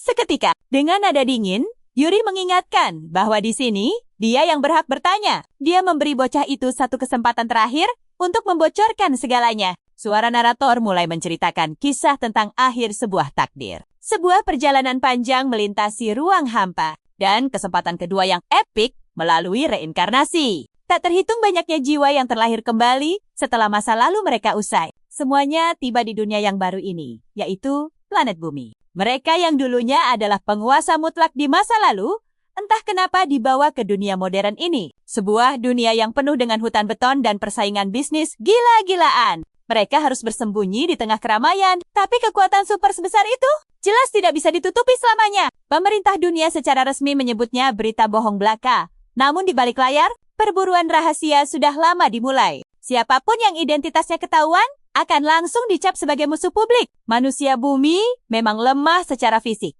tapi mereka sangat terorganisir dan bersenjata lengkap. Senjata modern mereka benar-benar ancaman yang tidak main-main. Para reinkarnator pun tersudut. Mau tidak mau, mereka harus memakai kekuatan penuh hanya agar bisa bertahan. Dan coba tebak, musuh lama malah membentuk aliansi baru. Gabungan gila antara sihir dan seni bela diri akhirnya meledak. Melawan pasukan modern, kekuatan mereka bagaikan bencana alam. Kelompok-kelompok ini benar-benar bisa mendominasi pertempuran dengan mudah. Dari kekacauan tersebut, muncullah golongan elit baru. Yang terkuat dari mereka mulai mengincar satu hal, penguasaan dunia. Tentu saja, mereka mulai mengumpulkan pengikut demi membangun kerajaan baru. Sayangnya, dendam dari kehidupan masa lalu ternyata tidak semudah itu dilupakan. Alhasil, banyak kelompok baru yang langsung hancur berantakan. Kepala cabang itu mengakhiri ceritanya. Masih membeku tak berdaya di dalam es. Dia menjelaskan bagaimana kelompok ini sekarang berkuasa dari balik bayang-bayang. Yuri jadi penasaran, seberapa rahasia sebenarnya keberadaan mereka ini. Katanya sih, cuma segelintir orang yang tahu. Tapi jujur saja, Yuri sudah sangat bosan mendengar pelajaran sejarah dadakan ini. Yuri pun membekukannya seketika sebagai tanda terima kasih atas infonya. Di tempat lain, badai salju mendadak ini langsung jadi buah bibit. Sang ibu heboh membicarakan cuaca aneh ini di telepon. Sementara itu, adik kecil mereka, Juna, malah sangat menikmati salju kejutan ini. Juna bernyanyi riang sambil bermain di tengah turunnya salju. Tapi nyanyiannya terhenti begitu dia melihat sesuatu yang ajaib, penghalang sihir milik kakaknya. Seseorang melangkah keluar dari pusaran energi biru itu. Yuri muncul dan gawat, adiknya sudah melihat semuanya. Yuri panik luar biasa, identitas rahasianya pasti terbongkar. Namun lucunya, mata Juna justru berbinar penuh rasa takjub. Sama sekali tidak takut. Gadis kecil itu berlari kegirangan memeluk kakaknya. Sangat bahagia melihat pertunjukan sihir barusan. Dengan mata berbinar, dia bertanya apakah Yuri ini peri sungguhan. Yuri hanya bisa tersenyum canggung dan mengiyakan tebakan adiknya itu. Benar-benar, ratu improvisasi sejati. Tentu saja, dia meminta Juna berjanji jari kelingking untuk merahasiakan status perinya. Keesokan harinya, Uram dan Dongkyu tiba di area konser raksasa. Dongkyu benar-benar kewalahan melihat betapa gilanya skala acara ini. Mulutnya sampai menganga. Uram menyuruh temannya menunggu sebentar karena ada urusan. Tapi jauh di atas kerumunan penonton, seseorang tengah mengawasi mereka berdua. Agen dari aula pemburu ternyata melacak Uram sampai ke konser ini. Bos berambut merah mereka mengonfirmasi bahwa target sudah masuk jangkauan. Mereka juga mengawasi Dongkyu yang sama sekali tidak curiga. Karena target sudah terkunci, sang bos langsung memberi perintah operasi. Sementara itu, di belakang panggung, grup idola ini sedang bersiap. Mereka berkumpul di ruang tunggu. Dan manajer mereka memberi pidato penyemangat yang sangat menggebu-gebu. Semua anggota mencoba rileks sebelum tampil. Tapi tunggu dulu, salah satu dari mereka sadar kalau penyanyi utama mereka, Yurion, menghilang. Adegan beralih ke balkon super tinggi yang langsung menghadap stadion kosong. Ternyata, Yurion berdiri sendirian di sana, sedang asyik melamun menjelang penampilan besarnya. Sepertinya, dia memikirkan sesuatu yang sangat penting, tapi fokusnya buyar saat merasakan energi yang familiar. Dia menatap atap stadion, menemukan sosok dari aula pemburu. Kilatan energi tiba-tiba meledak dari posisi mereka. Yurion langsung mengenali pergerakan bahaya itu. Wajahnya terlihat sangat terkejut. Ledakan energi yang luar biasa dahsyat terpancar langsung dari atas atap. Di sisi lain, Uram menunggu di pintu masuk. Dia heran kemana teman barunya itu. Uram mulai benar-benar kesal dengan keterlambatan Dongkyu. Tanpa dia sadari, Dongkyu sebenarnya sudah tertangkap. Para agen aula pemburu menyeretnya ke atap terdekat. Mereka berencana memakai bocah itu sebagai umpan pancingan. Sayangnya, rencana licik mereka diganggu oleh suara yang sama sekali tidak terduga. Sang bos berambut merah menoleh, kaget dengan gangguan ini. Yurion menyuruh mereka melepaskan penggemarnya dan segera pergi dari sana. Langkah yang sangat berani untuk seorang bintang pop. Aura sang agen langsung memancar, senang karena menemukan reinkarnator lain untuk ditangkap. Di bawah sana, pintu konser akhirnya dibuka. Tapi Uram masih menunggu. Dan dia benar-benar sudah habis kesabaran karena Dongkyu tak kunjung datang. Tiba-tiba, dia merasakan percikan energi yang sangat familiar di udara. Dia mendongak, merasakan dua kekuatan super besar sedang berbenturan hebat. Mantan iblis surgawi ini tahu, ini jelas bukan pertarungan biasa. Tapi dia ragu-ragu, malas berurusan dengan omelan Yuri yang pasti akan panjang. Dia mencoba mengabaikannya, mengetukkan kaki dengan tidak sabar. Namun insting bertarungnya terus berteriak, menyuruhnya untuk segera menyelidiki asal kekuatan itu. Di atas atap, pertarungan ternyata sudah berakhir cepat. Yurion berdiri sangat gagah, menaklukkan agen-agen aula pemburu yang kini tak berdaya. Uram akhirnya menyerah pada instingnya dan melompat lincah melintasi atap kota. Semakin dekat, dia melihat sesuatu yang sukses membuat matanya terbelalak kaget. Temannya, Dongkyu, meringkuk ketakutan di tanah. Uram mendarat dengan mulus, menempatkan dirinya tepat di antara temannya dan sang idola keren itu. Dia memeriksa Dongkyu dan bernapas lega karena temannya cuma pingsan. Uram lalu berhadapan dengan gadis yang mengaku baru saja menyelamatkan bocah itu. Erion menatapnya dengan senyum penuh percaya diri. Uram langsung mengenalinya dari video musik. Dan wow, dia harus mengakui, aslinya jauh lebih memukau. Tanpa basa-basi lagi, dia langsung ke intinya. Dia nanya apa? Cewek ini pengikutnya yang reinkarnasi. Tapi si cewek malah ogah meladeni. Dia minta cowok ini sebutin namanya duluan. Dengan aura emas yang menyala terang, dia tertawa sinis melihat antrean penantang ini. Dia sadar, cowok ini temannya anak yang baru saja dia selamatkan. Jadi, dia kasih satu kesempatan terakhir buat mundur. Bawa pergi temanmu sekarang juga. Dan dia bakal berbaik hati membiarkan kalian bernapas. Boom! Energi iblis Urum langsung meledak. Jujur, dia kagum sama nyali cewek ini. Tapi dia ngasih peringatan keras. Dia pantang menahan diri, walau lawannya seorang wanita. Pemikiran yang sangat maju. Cewek itu cuma tersenyum penuh misteri, sambil bertanya-tanya, apa benar dia itu seorang wanita? Dan, wah, tanpa banyak omong, Urum langsung menerjang maju. Dua petarung reinkarnasi ini melesat, saling bentrok dalam kecepatan yang gak masuk akal. Duar, tinju mereka beradu keras. Gelombang energi merah dan emas meledak kemana-mana. Tapi gila! Satu tangan cewek ini sukses menghentikan pukulan super kuat itu. Mereka berdua terkunci rapat. Benar-benar adu kekuatan fisik yang gila-gilaan. Orang pikir dia nemu celah. Tapi, tebakannya salah besar. Satu hantaman keras langsung bikin dia terbang bebas. Dia terseret jauh di atas atap.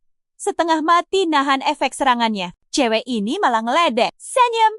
Engagement. Dia nanya, cuma butuh segini doang buat bikin cowok sesumbar itu terpental? Urum menunduk, beneran kaget sama daya, hancur pukulan tadi. Dia menyeringai tajam. Oke, cewek ini di luar ekspektasinya. Waktunya main serius. Di sisi lain, Yurion justru kelihatan kegirangan banget ngelihat perubahan ini. Dia membunyikan buku jarinya. Akhirnya, pemanasan yang layak. Urum sendiri mulai merasakan sensasi familiar itu. Hasrat bertarung yang udah bertahun-tahun hilang. Dua petarung gila ini saling melempar tatapan super antusias. Orem langsung melompat tinggi siap menghantamkan seluruh kekuatannya tepat ke arah cewek itu. Dia lepaskan serangan mematikannya, menantang cewek ini buat nahan gempuran kekuatan penuh yang turun dari langit. Yurion menangkis hujan pukulan itu dengan super tenang. Pertahanan yang matang. Tapi, tunggu. Dia lumayan kaget. Efek gempurannya sampai tembus ke energi pelindungnya. Brak! Dia menghentakkan kaki sekuat tenaga, mengunci kuda-kuda untuk membalas dendam. Lewat satu tendangan super kilat, dia mengejek serangan Orem yang mulai kelihatan panik. Cowok itu balik mengejek. Nanya apa?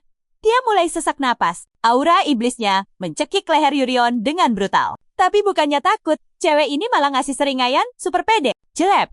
Orem mendadak tersadar. Gawat! Dia baru saja masuk ke dalam perangkap cewek ini. Cewek itu membumikan kakinya kuat-kuat, mengumpulkan gelombang energi emas raksasa. Lalu memakai momentum Orem sendiri buat ngasih tendangan balasan yang benar-benar epik. Dia mengedipkan mata game over. Celah yang dia tunggu akhirnya kebuka. Satu hantaman super telak masuk, sukses mementalkan cowok itu jauh melintasi atap gedung. Daya hancurnya jangan ditanya, cukup buat menghancurkan seluruh fokus pertahanan cowok itu. Dia terlempar keras ke belakang. Benar-benar gak nyangka sama kekuatan brutal cewek ini. Gelombang kejut dari bentrokan mereka bahkan sampai menggema ke seluruh penjuru kota. Boom! Orem menghantam beton keras sampai lantai atap retak parah. Sambil tertatih mendongak, satu fakta gila tiba-tiba terlintas di kepalanya. Yurion berdiri tegap di hadapannya, memancarkan aura kekuatan dengan kepercayaan diri yang absolut. Kelihatan banget cewek ini lagi asyik sendiri. Di sisi lain, Orem akhirnya mengenali teknik itu jurus legendaris,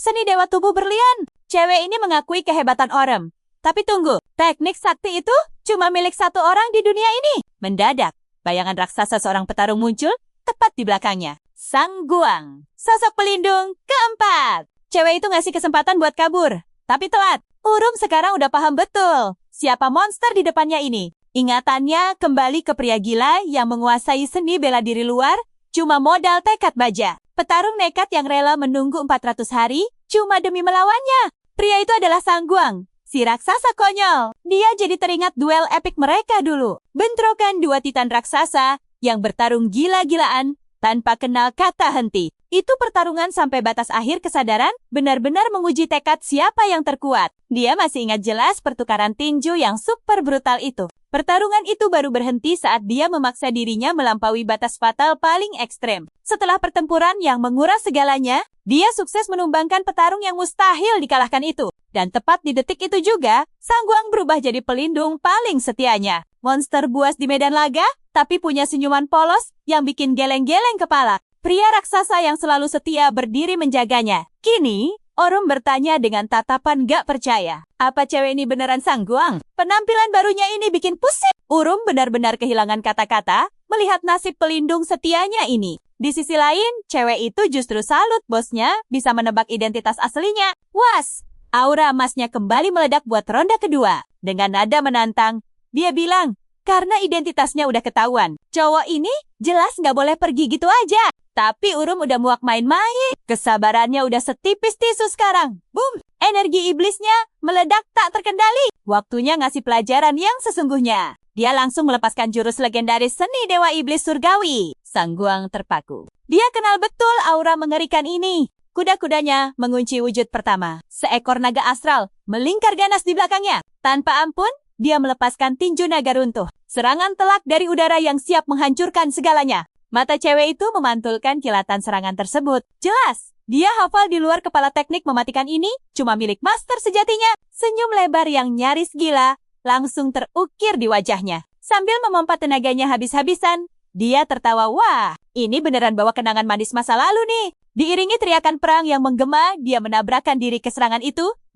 Dua tinju beradu, memicu ledakan kekuatan yang sukses mengguncang segalanya. Sayangnya, dia kesulitan menahan dorongan gila dari teknik master lamanya itu. Gelombang kejut yang gila-gilaan akhirnya mementalkan Urum melayang jauh ke belakang. Boom! Dia mendarat dengan keras. Hantaman itu sampai menghancurkan atap di bawahnya. Meski penuh memar dan bajunya compang-camping, dia tetap berdiri tegak. Gila ya, tubuh barunya ternyata belum sanggup menahan beban kekuatan lamanya. Tapi tunggu dulu, perhatiannya malah tertuju pada sisa-sisa pertarungan epik mereka barusan. Dia melihat lawannya terkapar di atas beton. Tiba-tiba, cewek itu memberi salam formal, menundukkan kepalanya dalam-dalam untuk sang profesor. Uram berdiri di depannya. lalu menyuruh pelindung setianya untuk segera bangkit. Cewek itu menatap ke atas dengan senyum jahil yang khas, lalu tertawa super lebar. Jelas banget, dia sangat bahagia bisa reuni lagi. Uram ngomel karena cewek itu senyum, padahal awalnya nggak ngenalin dia. Tapi cewek itu ngotot sudah tahu dari awal, sambil memeluknya kegirangan. Lalu, dia mulai menjelaskan wujud barunya ini. Dia cuma reinkarnasi jadi perempuan. Hal yang lumrah kan? Lalu dia cerita, di kehidupan kali ini, dia tumbuh jadi cewek super cantik tiada tara. Makanya dia jadi idol. Cara cerdas mengumpulkan pengikut yang tersebar, sekaligus memancing para musuh lama keluar dari persembunyian mereka. Dia ngotot Uram harus memujinya karena rencana itu jelas sukses besar. Terus, dia membocorkan kalau ada satu lagi rekan lama mereka yang sudah menemukannya. Uram benar-benar terkejut mendengarnya. Lalu buru-buru bertanya di mana satria hebat itu berada sekarang. Sayangnya, Sang Gawang belum melihatnya lagi sejak pertemuan singkat mereka di Tiongkok. Gadis itu lalu mengeluarkan sepucuk surat yang ditinggalkan Hokwang, khusus untuk sang profesor. Uram mengambil catatan itu.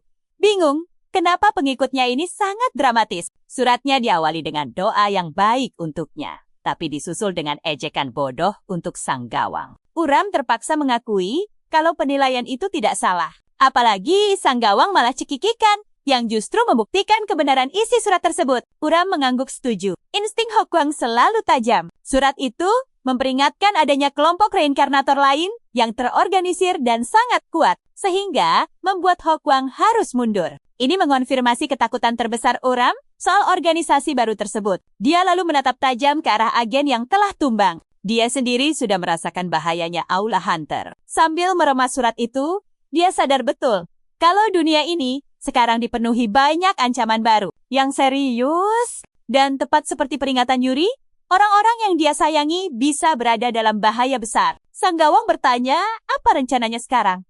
Tapi gadis itu punya pertanyaannya sendiri. Dia bertanya apakah Uram berhasil mengalahkan penyihir es di pertarungan terakhir mereka. Dia ingat betul momen saat dirinya sendiri harus gugur. Karena tak tenang misinya belum selesai, dia bertanya penuh harap, apakah sekte mereka pada akhirnya sukses menyatukan dunia ini? Uram sama sekali tidak sanggup menjawabnya.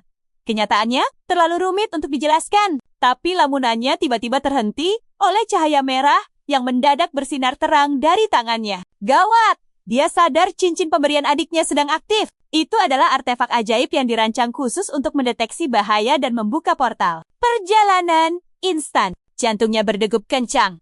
Takut sesuatu yang buruk menimpa Yuri. Apakah Aula Hunter menyerangnya? Uram tahu adiknya takkan tumbang semudah itu. Tapi kemudian, kemungkinan lain yang jauh lebih mengerikan langsung terlintas di pikirannya. Mereka mengincar keluarganya. Dia segera pamit pada Sang Gawang. Benar-benar tidak ada waktu untuk menjelaskan. Setelah menitipkan dongu padanya, dia langsung berteleportasi dalam kilatan cahaya menyilaukan. Peringatan cincin itu memicu ingatannya tentang Yuri yang bertarung melawan monster tengkorak raksasa. Dia berteleportasi kembali ke lingkungan perumahannya yang biasanya sepi. Dia muncul di kamarnya, siap menghadapi ancaman apapun yang mengadang. Tapi sekujur tubuhnya terasa ngilu. Efek samping pertarungan sebelumnya benar-benar mulai terasa. Tiba-tiba, dia melihat portal biru berputar. Sisa energi sihir dari sang adik. Tanpa ragu, dia menembus celah dimensi itu. Dia pun muncul di sebuah dimensi aneh yang dipenuhi bintang. Dia menemukan Yuri sedang sengit bertarung melawan monster tengkorak raksasa. Cewek itu tampak kewalahan menghadapinya, lalu menyadari bahwa makhluk mengerikan itu adalah Sang Reaper. Uram sangat terkejut, bertanya-tanya kenapa makhluk sekuat itu bisa berada di sini. Sosok raksasa itu menjulang tinggi di atas mereka.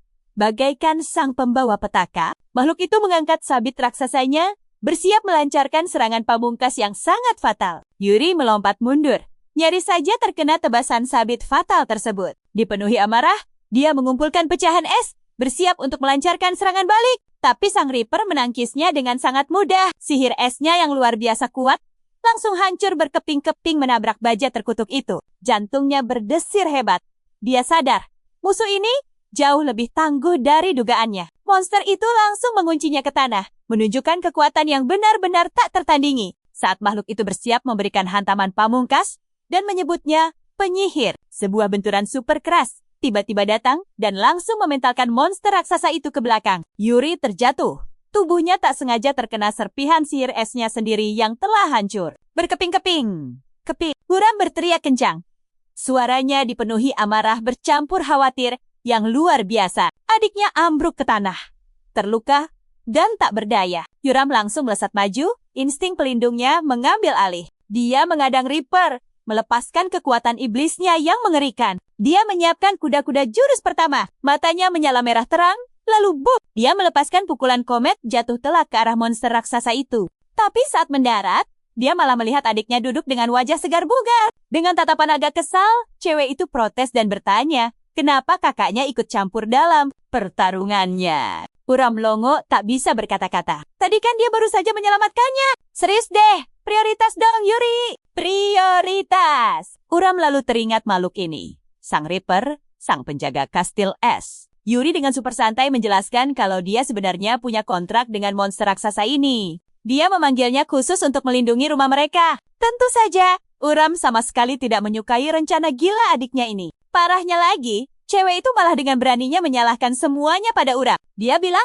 ada reinkarnator lain yang mencarinya. Dan hobi kakaknya yang suka mencari masalah itulah yang memancing mereka datang kemari. Uram terpaksa mengakui kalau lokasi mereka sudah bocor. Mereka memang sangat butuh perlindungan saat ini. Tapi adu mulut mereka ini jelas bikin tamu baru mereka benar-benar kesal. Uram malah mengingatkan kalau dia baru saja menyelamatkannya dari tamu itu. Sang Reaper mengaum keras. Dia murka karena diabaikan begitu saja oleh dua remaja ini. Monster itu bersumpah akan menghancurkan mereka. Tapi Yuri santai saja, menyuruh Uram yang maju. Gadis ini mulai merapal mantra, memerintahkan saudaranya untuk menahan musuh tanpa ikut campur. Uram menoleh.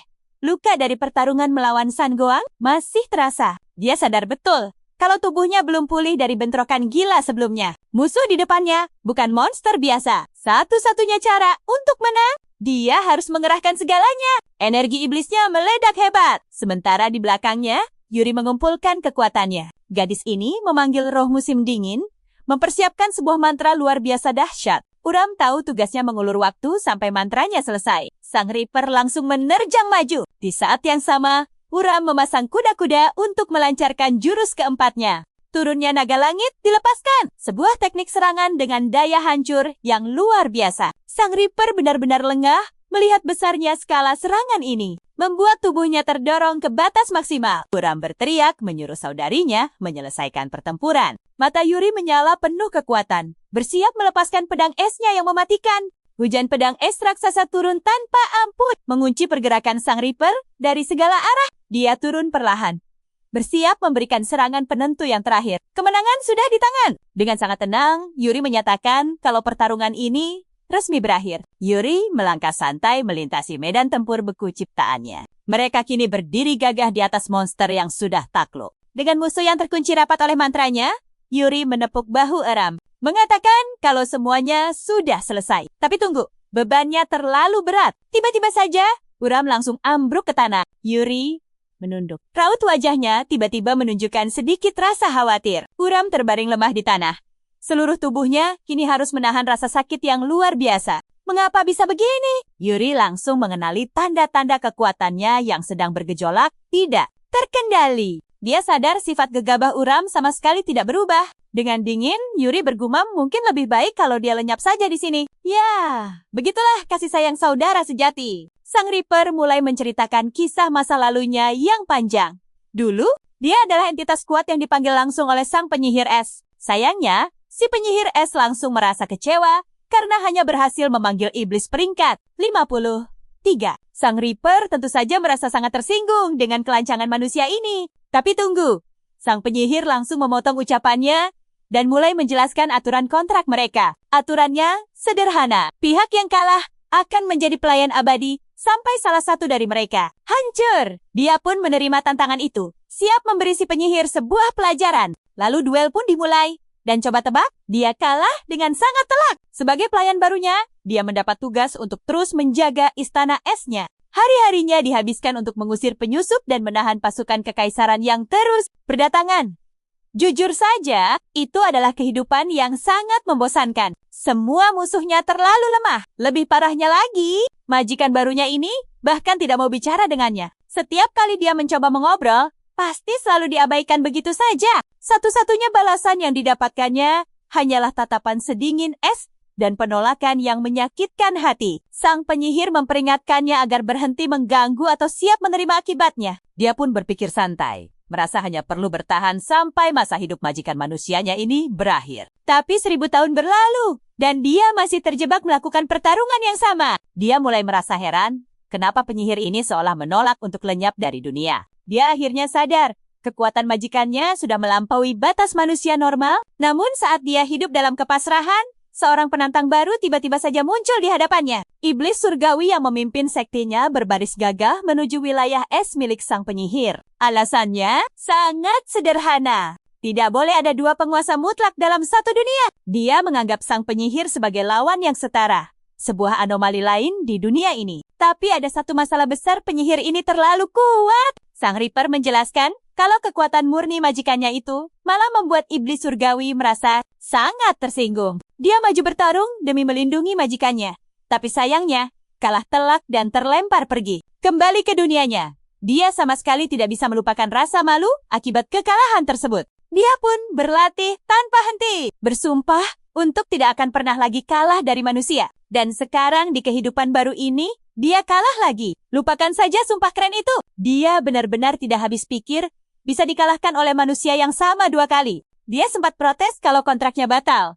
Tapi Yuri dengan cepat membungkamnya. Entitas menakutkan yang dulu ditakuti itu sekarang berubah jadi bola bulu lucu yang sangat penurut. Sementara Yuri dengan telaten merawat saudaranya, Sang Reaper merasa seluruh situasi ini benar-benar tidak masuk akal. Dia terkejut setengah mati saat tahu iblis surgawi kini malah menjadi saudara kembar si penyihir. Dia sadar, sifat gila bertarung Yuram sama sekali tidak berubah. Yuri langsung memberikan tatapan tajam pada pelayan barunya. Tatapan yang menjanjikan hukuman mendidik. Sang Reaper langsung paham dan seketika menutup mulut rapat-rapat. Dia memperhatikan dalam diam saat Yuri menggunakan sihir esnya untuk menstabilkan energi Uram. Proses penyembuhan ini pasti akan mencegah kerusakan permanen pada intinya. Sang Reaper cuma bisa bengong. Dia masih tidak percaya melihat penyihir itu menyelamatkan musuh bebuyutannya sendiri. Tapi cara merawatnya? Ya, dengan menendang adiknya langsung dari sofa. Kedua saudara kembar ini akhirnya mengambil waktu sejenak untuk memulihkan diri dari kekacauan tadi. Uram mengeluh badannya sakit semua, yang langsung mendapat omelan tajam dari saudarinya. Dia mengonfirmasi kalau Hunter Hall berhasil menemukan mereka, dan Yuri langsung menyalahkan kecerobohan adiknya. Uram cuma bisa tersenyum miring. Sementara itu, Yuri meratapi ketenangannya yang hancur berantakan. Gadis ini cuma menginginkan kehidupan normal, tapi masalah seolah terus mengejarnya. Uram akhirnya terlihat mulai paham betapa besar keinginan saudarinya untuk hidup dengan tenang. Yuri tiba-tiba berdiri. Ekspresinya berubah serius dengan tekad baru yang kuat. Uram mengangguk setuju, menyatakan ini saatnya mereka menyerang balik. Tapi Yuri memotongnya, mengungkapkan kalau dia sudah menyiapkan rencana. Dengan senyum tipis, dia resmi mendeklarasikan Uram sebagai bawahan pribadinya. Peringkat nomor 2. Sang Reaper dengan bangga maju sebagai bawahan nomor 1, Uram jelas setengah mati kesal dengan posisi barunya. Tapi hei, satu kilatan sihir tipis langsung mengingatkannya. Siapa bos besarnya di sini? Yuri menunjukkan otoritasnya dengan cara yang benar-benar langsung dan super mantap. Cowok ini bersumpah membalas dendam. Tapi Yuri, dia cuma peduli soal panggilan kakak yang sopan. Sang Reaper pun bengong melihat akting kakak perempuan Yuri yang sukses bikin Uram ketakutan. Yuri menegaskan lagi hierarki kekuatan mereka yang baru. Ini jelas jauh banget dari masa-masa rivalitas mereka dulu. Yuri langsung mengumumkan misi perdana mereka. Cari pedagang tingkat atas di Hunter Hall. Uram cuma bisa mencibir. Dikiranya pedagang bawa intel rahasia bakal jatuh gitu aja dari langit. Dan seakan menjawab tantangan itu, sebuah mobil mewah tiba-tiba berhenti di depan rumah mereka. Seorang tamu supermodis melangkah anggun ke trotoar. Cewek pirang ini berlari ke arah rumah sambil teriak manggil Uram dengan super ceria. Tapi sayangnya, di pagar dia malah dihadang oleh Yuri yang memasang wajah super datar. Tamu ini menanyakan Uram, sementara Yuri diam-diam menilai selera pertemanan adiknya. Yuri memberikan sambutan yang luar biasa dingin, membiarkan cewek itu ragu sendiri. Ajaibnya, tamu itu mengekor dengan ceria, sama sekali mengabaikan tatapan dingin Yuri. Sang Reaper langsung merasakan aura luar biasa dari tamu baru mereka ini. Dia lalu berbisik ke Yuri, mengonfirmasi kalau cewek ini juga seorang reinkarnator. Mata Yuri langsung berkilat tajam. Kecurigaannya terbukti benar. Pendatang baru itu pun menoleh, hanya untuk disambut oleh komite penyambutan yang super menyeramkan. Yuri langsung menuntut identitasnya sambil memancarkan kekuatan yang mengintimidasi. Si tamu ikut mengeluarkan aura energinya, dan seketika menyadari kalau dia sedang berhadapan dengan penyihir es legendaris. Cewek ini langsung pasang kuda-kuda bertarung, siap melindungi tuannya. Dengan lantang dia menyatakan bakal menyelesaikan denda masa lalu mereka. Di sini dan saat ini juga. Energi Yuri ikut meledak. Benar-benar muak dengan semua masalah yang datang silih berganti ini. Dia memutuskan untuk mengakhiri pertarungan ini secepat dan setegas mungkin. Dia langsung menciptakan pelindung raksasa, mengisolasi mereka sepenuhnya dari dunia luar. Lawannya malah kelihatan kegirangan dapat kesempatan buat bertarung habis-habisan. Dan boom! Bentrokan epik ini dimulai dengan ledakan dahsyat dari energi berwarna emas. Dia mengerahkan seluruh kekuatannya ke batas maksimal, mengincar kemenangan yang cepat dan telak. Tapi gila, serangannya tiba-tiba ditangkis oleh bilah tak kasat mata. Tinjunya tertahan hanya beberapa sentimeter dari target. Cewek itu menatap tak percaya. Serangannya benar-benar dinetralkan begitu saja. Sabit raksasa Sang Reaper sukses menahan tinju emas itu. Tangan tengkoraknya memblokir serangan dengan kekuatan yang sungguh di luar dugaan. Sang Wang benar-benar murka, menuntut alasan kenapa makhluk itu berani ikut campur. Dia menghentakkan kaki, melepaskan gelombang kekuatan murni, dan menyuruh Sang Reaper menyingkir dari arena. Tapi hey, Yuri ternyata sudah menyiapkan serangan balasan yang gak kalah mematikan. Yuri mengakui kehebatan Sang Wang, dan memutuskannya terlalu berbahaya untuk dibiarkan lolos. Tapi Sang Wang malah menyeringai, selalu siap menyambut keributan seru. Yuri menerima tantangan itu dengan ekspresi sedingin es dan tekad bulat. Tombak es raksasa melesat cepat ke arah targetnya. Namun tiba-tiba, sebuah suara kecil terdengar memohon mereka untuk berhenti. Yuri terkesiap ngeri melihat adik kecilnya,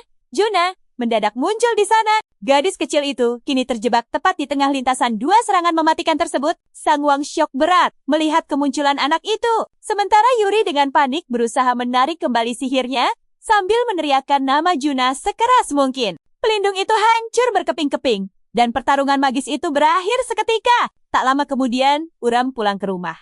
Benar-benar gak sadar soal kekacauan tadi. Dia melihat sepasang sepatu asing dan menebak jangan-jangan Yuri bawa teman. Tapi ibunya malah menyapa dengan riang, bilang kalau teman Uram sendirilah yang sedang berkunjung. Sang ibu sangat heboh tahu anaknya berteman dengan selebriti. Uram jelas kebingungan. Begitu masuk, dia malah disuguhi pemandangan ruang tamu yang super aneh. Ada Yuri, Juna, dan Sang Wang duduk manis. Uram dan ibunya sama-sama tercengang melihat kejutan tak terduga ini. Sang Wang langsung pamer, menyombongkan soal sapaan penuh gairahnya dengan sang penyihir tadi. Dia bahkan berkomentar sambil tertawa. Gak nyangka kalau penyihir es itu adalah kakak perempuan tuannya. Di dalam hati, Yuri mengakui sangat membenci cewek ini. Tapi melihat kekuatannya yang nyata, dia tahu Sang Wang bakal jadi sekutu yang sangat menguntungkan. Ya, meskipun pada akhirnya, Yuri menyimpulkan kalau cewek pirang ini benar-benar bodoh. Uram sendiri cuma bisa melongo melihat pengawal setianya, kini malah cari muka ke keluarga barunya. Sang Wang merasa sangat tersentuh melihat tuannya yang dulu kesepian, kini akhirnya memiliki rumah yang hangat. Dia sampai menangis terharu saking bahagianya. Sementara Uram merasa reuni lebay ini sungguh menguras tenaga. Sang ibu kebingungan, tapi Yuri dengan cepat menutupi keanehan adiknya itu. Sang Wang berterima kasih pada sang ibu yang dengan antusias mengundangnya menginap. Uram jelas sama sekali gak senang. Ada tulisan di pintu Uram agar tamu mengetuk dulu. Sementara di dalam, ketiga reinkarnator ini langsung mengadakan rapat rahasia secara dadakan. Dengan bangga, Sang Wang mengumumkan kalau dia sudah menangkap seorang eksekutif Hunter Hall. Uram dan Yuri cuma bisa melotot, benar-benar tercengang dengan perkembangan gila ini. Dia cerita habis menemukan seorang penggemar berenergi kuat dan sudah memverifikasi identitasnya. Yuri masih ragu, sampai Sang Wang bilang kalau dia ternyata membawa orang itu bersamanya. Dan maksud dari dibawa itu, pria tersebut ternyata sedang menunggu di dalam limusin luar. Seperti orang penting pada umumnya, pria berjas itu memperkenalkan diri sebagai Kim Woo-jin, Executive Hunter Hall. Dia bilang cuma datang demi si idola dan langsung mempertanyakan motif mereka sebenarnya. Tanpa basa-basi, Yuri langsung mendeklarasikan niat gilanya untuk meluluhlantakkan organisasi pria tersebut malam ini. Woo-jin terdiam kaku mendengar pernyataan nekat itu. Dia mencibir, memperingatkan kalau Hunter Hall punya minimal 30 master petarung. Sayangnya, dia belum sadar sedang berhadapan dengan siapa. Sang iblis surgawi dan sang penyihir es legendaris. Wajah pria itu langsung pucat pasi saat mendengar gelar legendaris mereka. Panik, dia akhirnya membongkar identitas masa lalunya sebagai seorang biksu dari kuil Shaolin. Kilas balik masa lalunya itu Isinya cuma latihan keras tanpa henti. Jadi wajar saja, di kehidupan sekarang dia lebih milih uang dan kemewahan. Sungguh, pria berkelas. Yuri langsung menyimpulkan kalau cowok ini emang bodoh.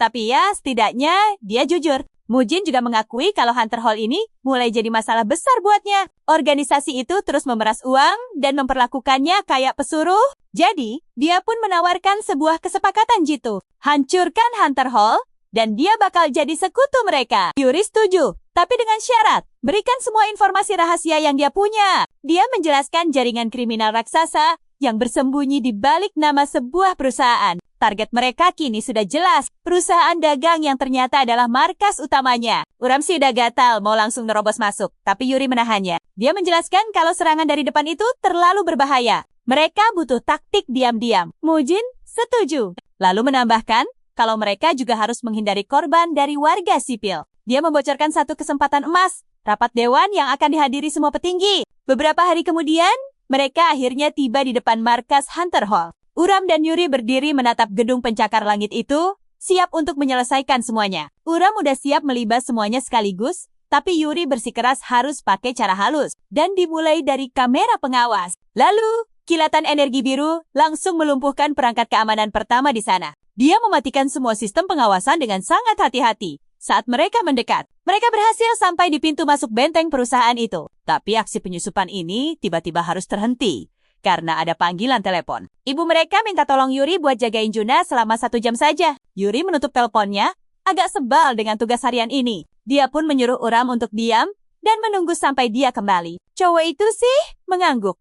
Tapi Yuri sangat hafal dengan tatapan jahilnya. Setelah memberikan peringatan terakhir, dia langsung berteleportasi dan menghilang dalam kilatan cahaya biru. Uram sekarang ditinggal sendirian, dan kesabarannya udah mulai habis. Dia mengepalkan tangannya. Benar-benar gak tahan. Kalau harus disuruh nunggu kelamaan, dia akhirnya memutuskan untuk menyelesaikan misi kecil ini sendirian saja. Lagi pula, apa sih yang bakal salah? Dia memasang wajah paling ramah, lalu menyapa penjaga keamanan di sana. Dengan santai dia membahas soal rapat eksekutif, benar-benar berakting dengan sangat sempurna. Begitu penjaga itu berbalik, dia langsung beraksi. Dia melompat ke udara dengan tenaga luar biasa, dan tebak, dia berlari tegak lurus menaiki sisi luar gedung kaca pencakar langit itu. Hanya dalam hitungan detik, dia sudah berhasil sampai di atap gedung. Dia mendarat dengan mulus, siap memulai serangan solonya. Dia menemukan pintu akses dari atap, sambil memastikan gak ada satupun yang mengikutinya. Sangat percaya diri dengan taktik sembunyi-sembunyinya, dia menyusup masuk. Dia menuruni tangga dan bergerak semakin dalam menuju sarang utama musuh. Dia menyusuri lorong yang sangat sunyi, mencari-cari target utamanya. Tiba-tiba matanya menangkap sebuah pintu terbuka yang ternyata adalah ruang keamanan. Begitu melangkah masuk, dia sadar ini adalah titik pantau yang paling sempurna. Dia teringat informasi dari Mujin. Rapatnya ada di lantai 18. Dia mengintip ke bawah, mencari ruang rapat itu, dan, nah, ketemu deh. Satu ruangan penuh dengan kumpulan orang jahat. Tapi sayangnya, misi diam-diam ini harus kepergok sama petugas keamanan. Para penjaga itu sampai kebingungan. Padahal, gedung ini harusnya tertutup rapat. Uram tahu betul, kalau mereka sampai lolos, Yuri pasti bakal mengamuk besar. Jadi, dia memutuskan untuk menyelesaikannya dengan gaya barbar klasik. Satu pukulan kilat, langsung menumbangkan penjaga pertama. Ya! Selamat tinggal misi penyusupan senyap. Penjaga kedua cuma bisa melongo kaget. Dia langsung membentak. Bertanya siapa penyusup gila ini. Karena panik, dia langsung melompat ke arah alarm darurat. Uram menangkapnya dengan cepat. Merasa sebal melihat kecerobohan sekecil itu. Sayangnya, dia terlambat. Suara alarm mulai melengking keras. Para petinggi di ruang rapat itu pun langsung terlonjak kaget mendengar sirenenya. Mereka mulai curiga. Apa ada tikus yang berhasil menyelinap masuk? Kepala cabang itu langsung memerintahkan anak buahnya untuk segera menangkap si penyusup. Seorang agen berlari keluar ruangan untuk mengecek situasi. Sementara itu, Uram malah santai berlari di lorong. Penyamarannya sudah hancur berantakan. Langkahnya langsung dihadang oleh sekelompok agen Hunter Hall. Sang pemimpin yang wajahnya penuh luka menyuruh rekannya memanggil bantuan. Padahal aslinya dia sangat yakin bisa menangani ini sendirian. Kesombongan yang bakal disesali. Dia menerjang maju, siap untuk mengakhiri ini dengan cepat. Tapi gerakan Uram bagaikan kilat dan langsung meratakan mereka semua. Saking kuatnya serangan itu, mereka sampai terpental ke udara. Sisa agen lainnya langsung maju menyerang, sambil berteriak penuh emosi. Huram tetap berdiri tegak, sangat siap untuk ronda kedua. Sementara itu, seorang agen wanita mulai menyiapkan sihir dukungan dari barisan belakang. Matanya memancarkan tekad yang sangat membara. Tapi sayangnya, Huram jauh lebih cepat dan langsung membereskan rekannya dalam sekejap mata. Sambil membunyikan buku jarinya, dia senang karena mereka mau melawan. Setelah mengunci sang pemimpin, dia mulai menggumamkan nada kemenangan yang sangat khas. Tapi nada kemenangannya harus terhenti gara-gara nada dering telepon yang sangat familiar. Sambil berdiri di tengah kekacauan yang dia buat, dia berusaha terdengar sok polos. Di ujung telepon, Yuri masih sangat sibuk dengan misi khususnya sendiri, mengasuh anak. Huram ngotot kalau dia udah nunggu dengan sangat sabar, benar-benar berakting seperti anak baik. Tapi Yuri langsung curiga karena mendengar suara gema di sekitarnya. Pria itu beralasan kalau sinyalnya lagi jelek. Sambil diam-diam melangkah semakin dekat menuju target aslinya. Dia akhirnya sampai di ruang rapat, tujuan utama dari misi solonya ini. Mulutnya sih janji bakal diam di tempat. Padahal, tangannya udah nempel di gagang pintu. Setelah pamit seadanya, dia menutup telepon itu, dan boom, langsung menendang pintu sampai terlepas dari engselnya. Wah, hancur sudah misi diam-diamnya. Seluruh petinggi Hunter Hall melongo melihat kejutan masuknya yang super heboh ini. Huram mengakhiri panggilannya, dan ekspresinya langsung berubah dari adik yang kesal menjadi sang penakluk. Dengan santai, dia menyapa kepala cabang yang duduk di ujung meja. Tapi si bos berambut merah langsung maju, menyuruh pemimpinnya itu untuk mundur sejenak. Dia langsung maju sendiri buat ngurus penyusup super sombong ini. Huram malah senyum sinis. Siap buat pemanasan lagi. Dia ngejek orang itu, ngingetin soal kekalahannya barusan. Si bos jelas ngamuk dong. Ngeles kalau dia cuma lagi lengah aja. Alasan klasik. Huram ngebunyiin jari-jarinya. Siap ngasih pelajaran yang benar-benar gak bakal dilupain.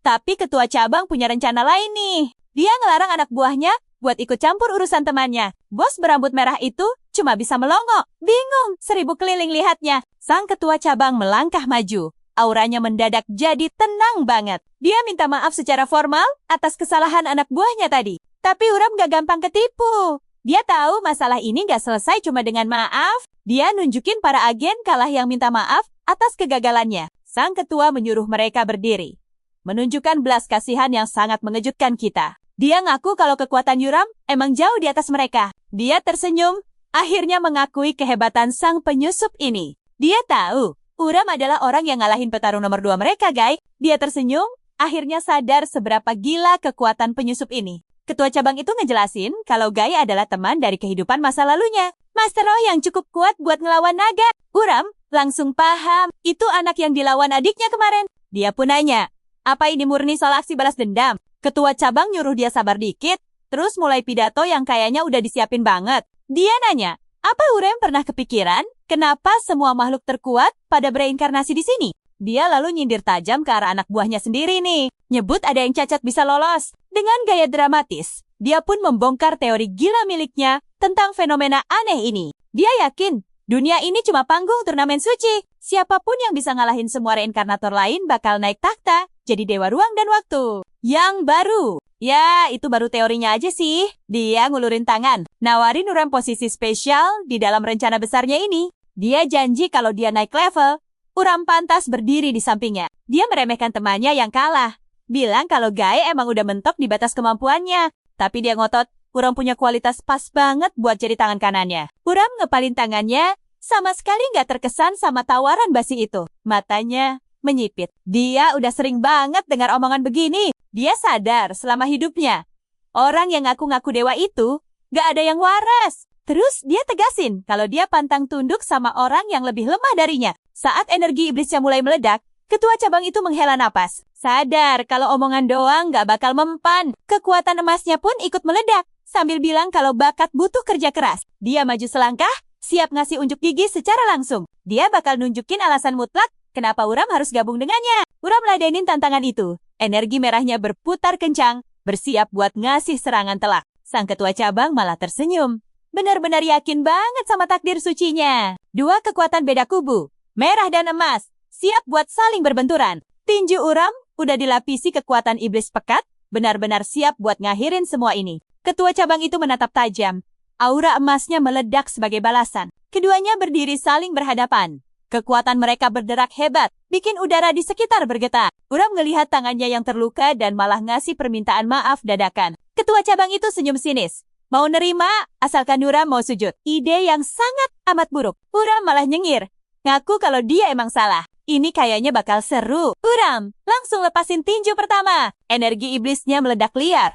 Tapi sang ketua cabang bisa nangkis serangan tajam itu dengan gampang. Dia balas pakai serangan beruntun, nyuruh Uram nyerah aja. Tapi Uram nyadar, buat ukuran orang yang kelihatan kalem, celah pertahanannya ternyata lumayan banyak banget. Dia nemuin satu celah emas itu, terus ngasih pukulan telak tepat di wajahnya. Ketua cabang itu terhuyung mundur. Benar-benar kecolongan total. Dia syok berat. Pas nyadar kekuatan Uram terus meningkat tajam di tengah pertarungan. Mutusin buat ngakhirin ini, dia manggil iblis api super raksasa. Dia ngumpulin semua kekuatannya, jadi satu pukulan yang benar-benar menghancurkan. Tinju api itu melesat ke arah Uram dengan kekuatan gila. Tapi Uram bilang serangannya terlalu lambat, lalu membalasnya dengan gampang. Dia manfaatin momentum orang itu sendiri buat ngelempar dia lewatin ruangan. Para petinggi lainnya cuma bisa nonton dia membisu saking kagetnya.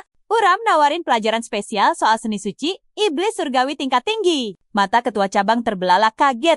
Akhirnya ngenalin aura energi yang sangat familiar itu. Uram langsung masang kuda-kuda jurus pertama, tinju Phoenix yang jatuh. Pukulannya mendarat telak, dan si ketua sadar siapa musuh aslinya. Dewa gadungan itu langsung terhempas kencang sampai nabrak lantai dengan keras. Dia terkapar kalah, ngaku kalau mimpi besarnya emang cuma konyol belaka. Dia ingat masa lalunya, pas berhadapan sama kekuatan brutal yang sama persis. Balik ke masa sekarang, dia maksa buat berdiri, babak belur tapi belum nyerah. Dia tahu dia harus numbangin Uram sebelum anak buahnya ngenalin mantan tuan mereka. Dia nyuruh semuanya nyerang. Tapi anak buahnya malah ragu-ragu, ngamuk berat. Dia meneriaki mereka. Sadar kondisi Uram sebenarnya masih lemah. Para agen akhirnya nekat maju.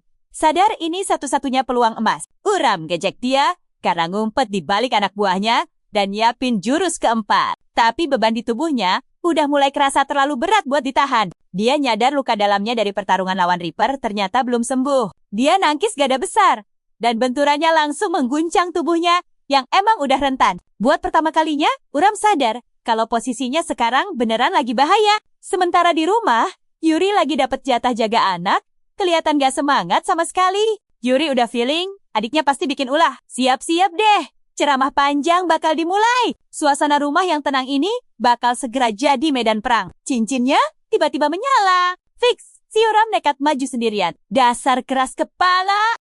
Pas banget ibunya pulang. Beliau benar-benar gak sadar soal kekacauan ini. Ibunya bahkan bawa kue manis segala. Padahal, anaknya lagi pusing banget mikirin cara beresin kekacauan di luar. Tanpa pikir panjang, Yuri langsung les bilang mau main sama temennya. Setelah dapat wejangan singkat dari ibunya, Yuri langsung ngebut keluar rumah secepat kilat. Di sisi lain, Uram lagi mikirin masa lalunya pas dia masih overpowered. Tapi sayang, sifat terlalu sombongnya itu sekarang malah berbalik jadi bumerang. Dia ngaku sih, dengan kondisinya yang melemah ini, dia terlalu gampang lengah. Sekarang, gak ada cara lain selain bertarung habis-habisan buat lepas dari kepungan. Satu-satunya jalan cuman mengulur waktu sampai kekuatan aslinya balik. Tapi masalahnya, musuh-musuhnya ini sama sekali gak punya kesabaran. Terang, Uram menangkis pedang lalu membalas dengan tendangan kilat. Agensi musuh gak mau kalah. Mereka maju rombongan demi menang jumlah. Si pendekar pedang maju lagi dengan amarah meledak-ledak. Uram menahan serangan itu.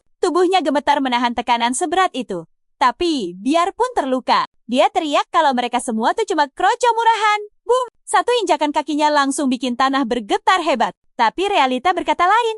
Musuhnya bludak banget. Sambil menumbangkan satu agen lagi, dia mulai nyesel. Tahu gini, gue dengerin omongan si Yuri. Tumben banget nih anak bisa sadar diri.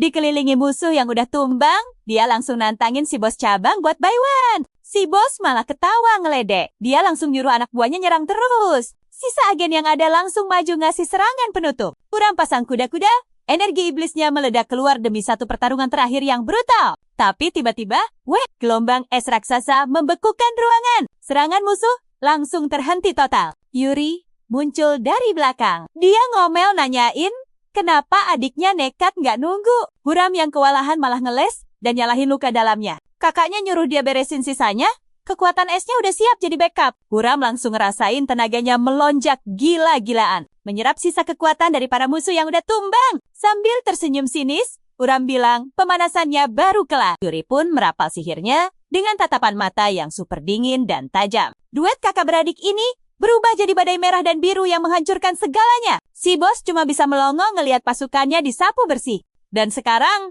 sisa bosnya doang yang berdiri. Posisi kayak gini, udah biasa banget buatnya. Uram ngasih tahu bos kecil itu kalau sekarang gilirannya. Si bos ngamuk parah. Dia nyalahin Yuri karena udah ngerusak rencana sempurnanya. Gak mau kalah. Bos itu mengeluarkan wujud terakhirnya sosok raksasa api. Prinsipnya, kalau dia kalah, semua orang harus ikut tumbang. Tapi Uram cuma ketawa remeh ngelihat usaha putus asanya. Dia langsung lepas wujud ketiganya, sebuah gelombang kekuatan iblis yang benar-benar mengerikan. Jaar. Serangan telak itu langsung meremukkan si dewa gadungan. Yuri nyuruh Uram mengakhirinya, tapi cowok ini malah kelihatan ragu. Sang kakak ngingetin kalau mereka nggak boleh ninggalin jejak bahaya. Uram akhirnya milih solusi yang jauh lebih permanen daripada sekadar mengalahkannya. Caranya, dia memutus total sumber kekuatan bos itu. Pemimpin yang tadinya super ditakuti ini, sekarang balik jadi manusia biasa, tak berdaya. Dan boom! Ancaman dari Hunter Hall resmi lenyap. Karena masalah udah kelar, kehidupan sehari-hari mereka yang damai dan santai akhirnya balik lagi. Bayangin, bahkan para tukang bully di sekolah mendadak tobat. Uram juga dengan bangganya mamerin bukti kalau dia baru aja ketemu sama idol terkenal. Yuri senyum lega, ngerasa semuanya bakal aman tentram sementara waktu. Uram malah sok puitis banget ngebahas betapa berharganya punya hidup yang damai. Donggu malah kebingungan total. Temennya ini tiba-tiba aja nanyain soal rencana liburan ke Jepang. Uram baru sadar,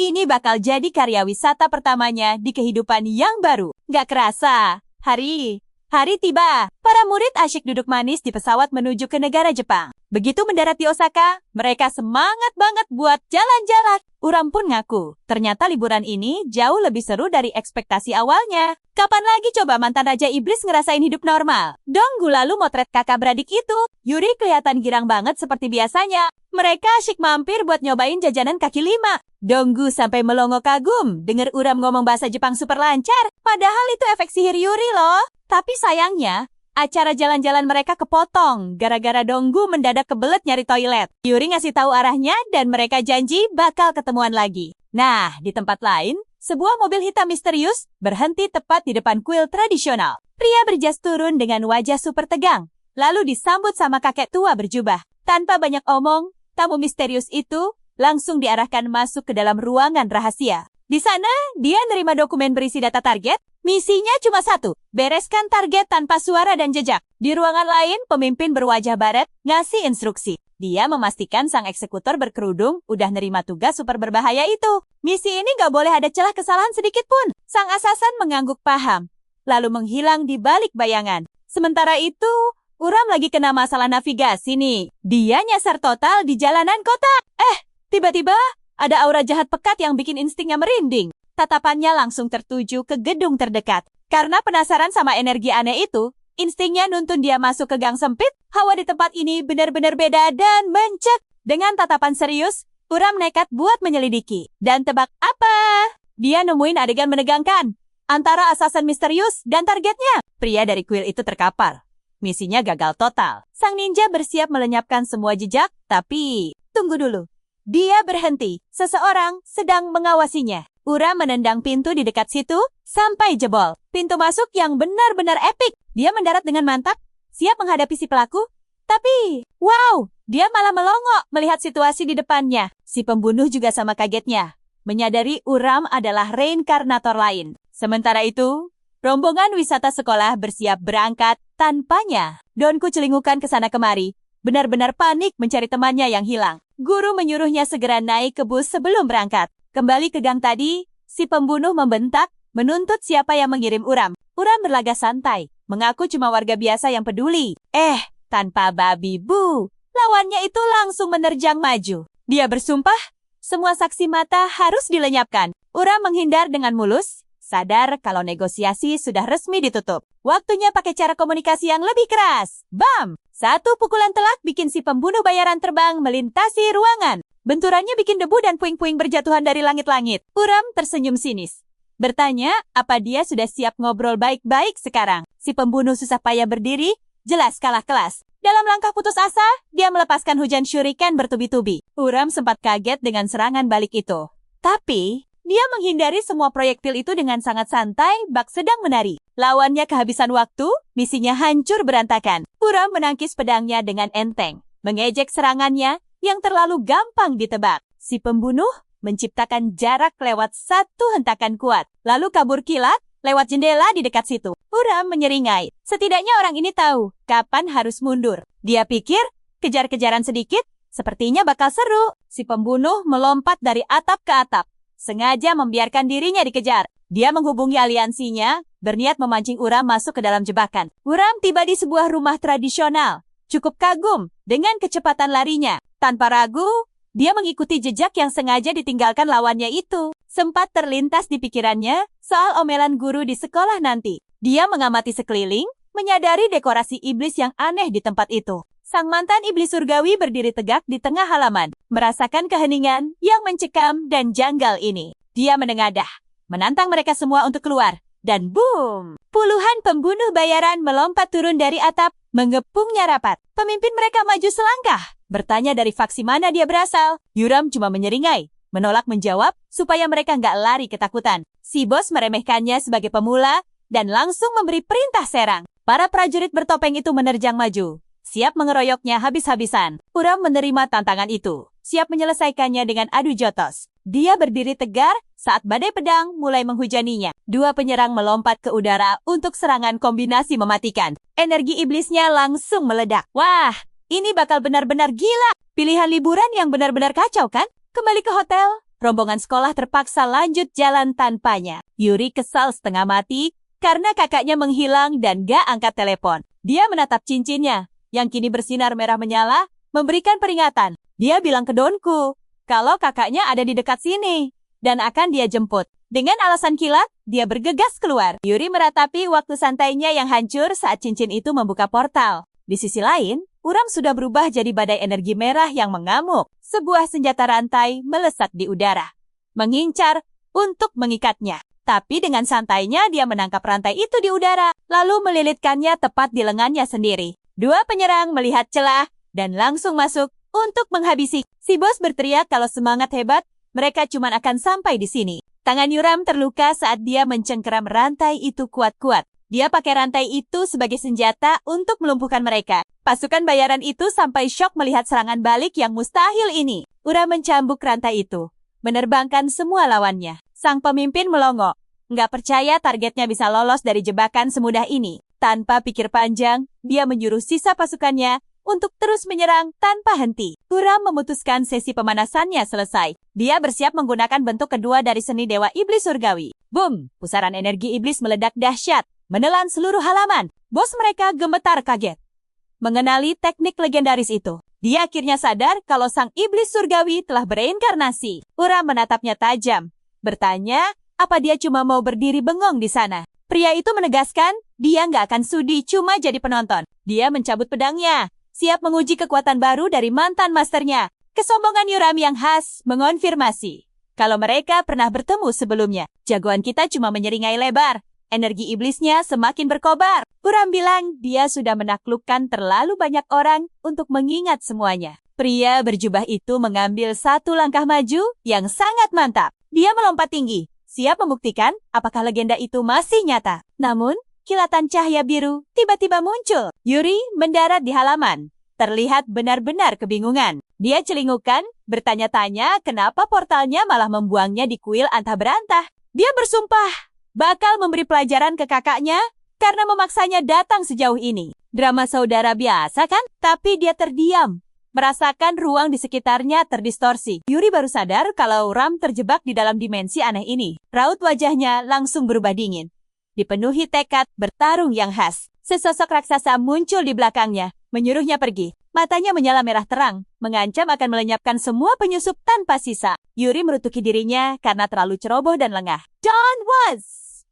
Prajurit raksasa itu melepaskan satu pukulan yang super menghancurkan. Kekuatan hantaman itu bergema di seluruh halaman. Tapi dengan sangat tenang, Yuri memblokirnya pakai dinding es yang dipanggil secepat kilat. Luka memar? Oh, dia sama sekali tidak peduli. Gadis ini benar-benar marah karena serangan pengecut barusan. Tiba-tiba, tangannya memancarkan aura es membekukan.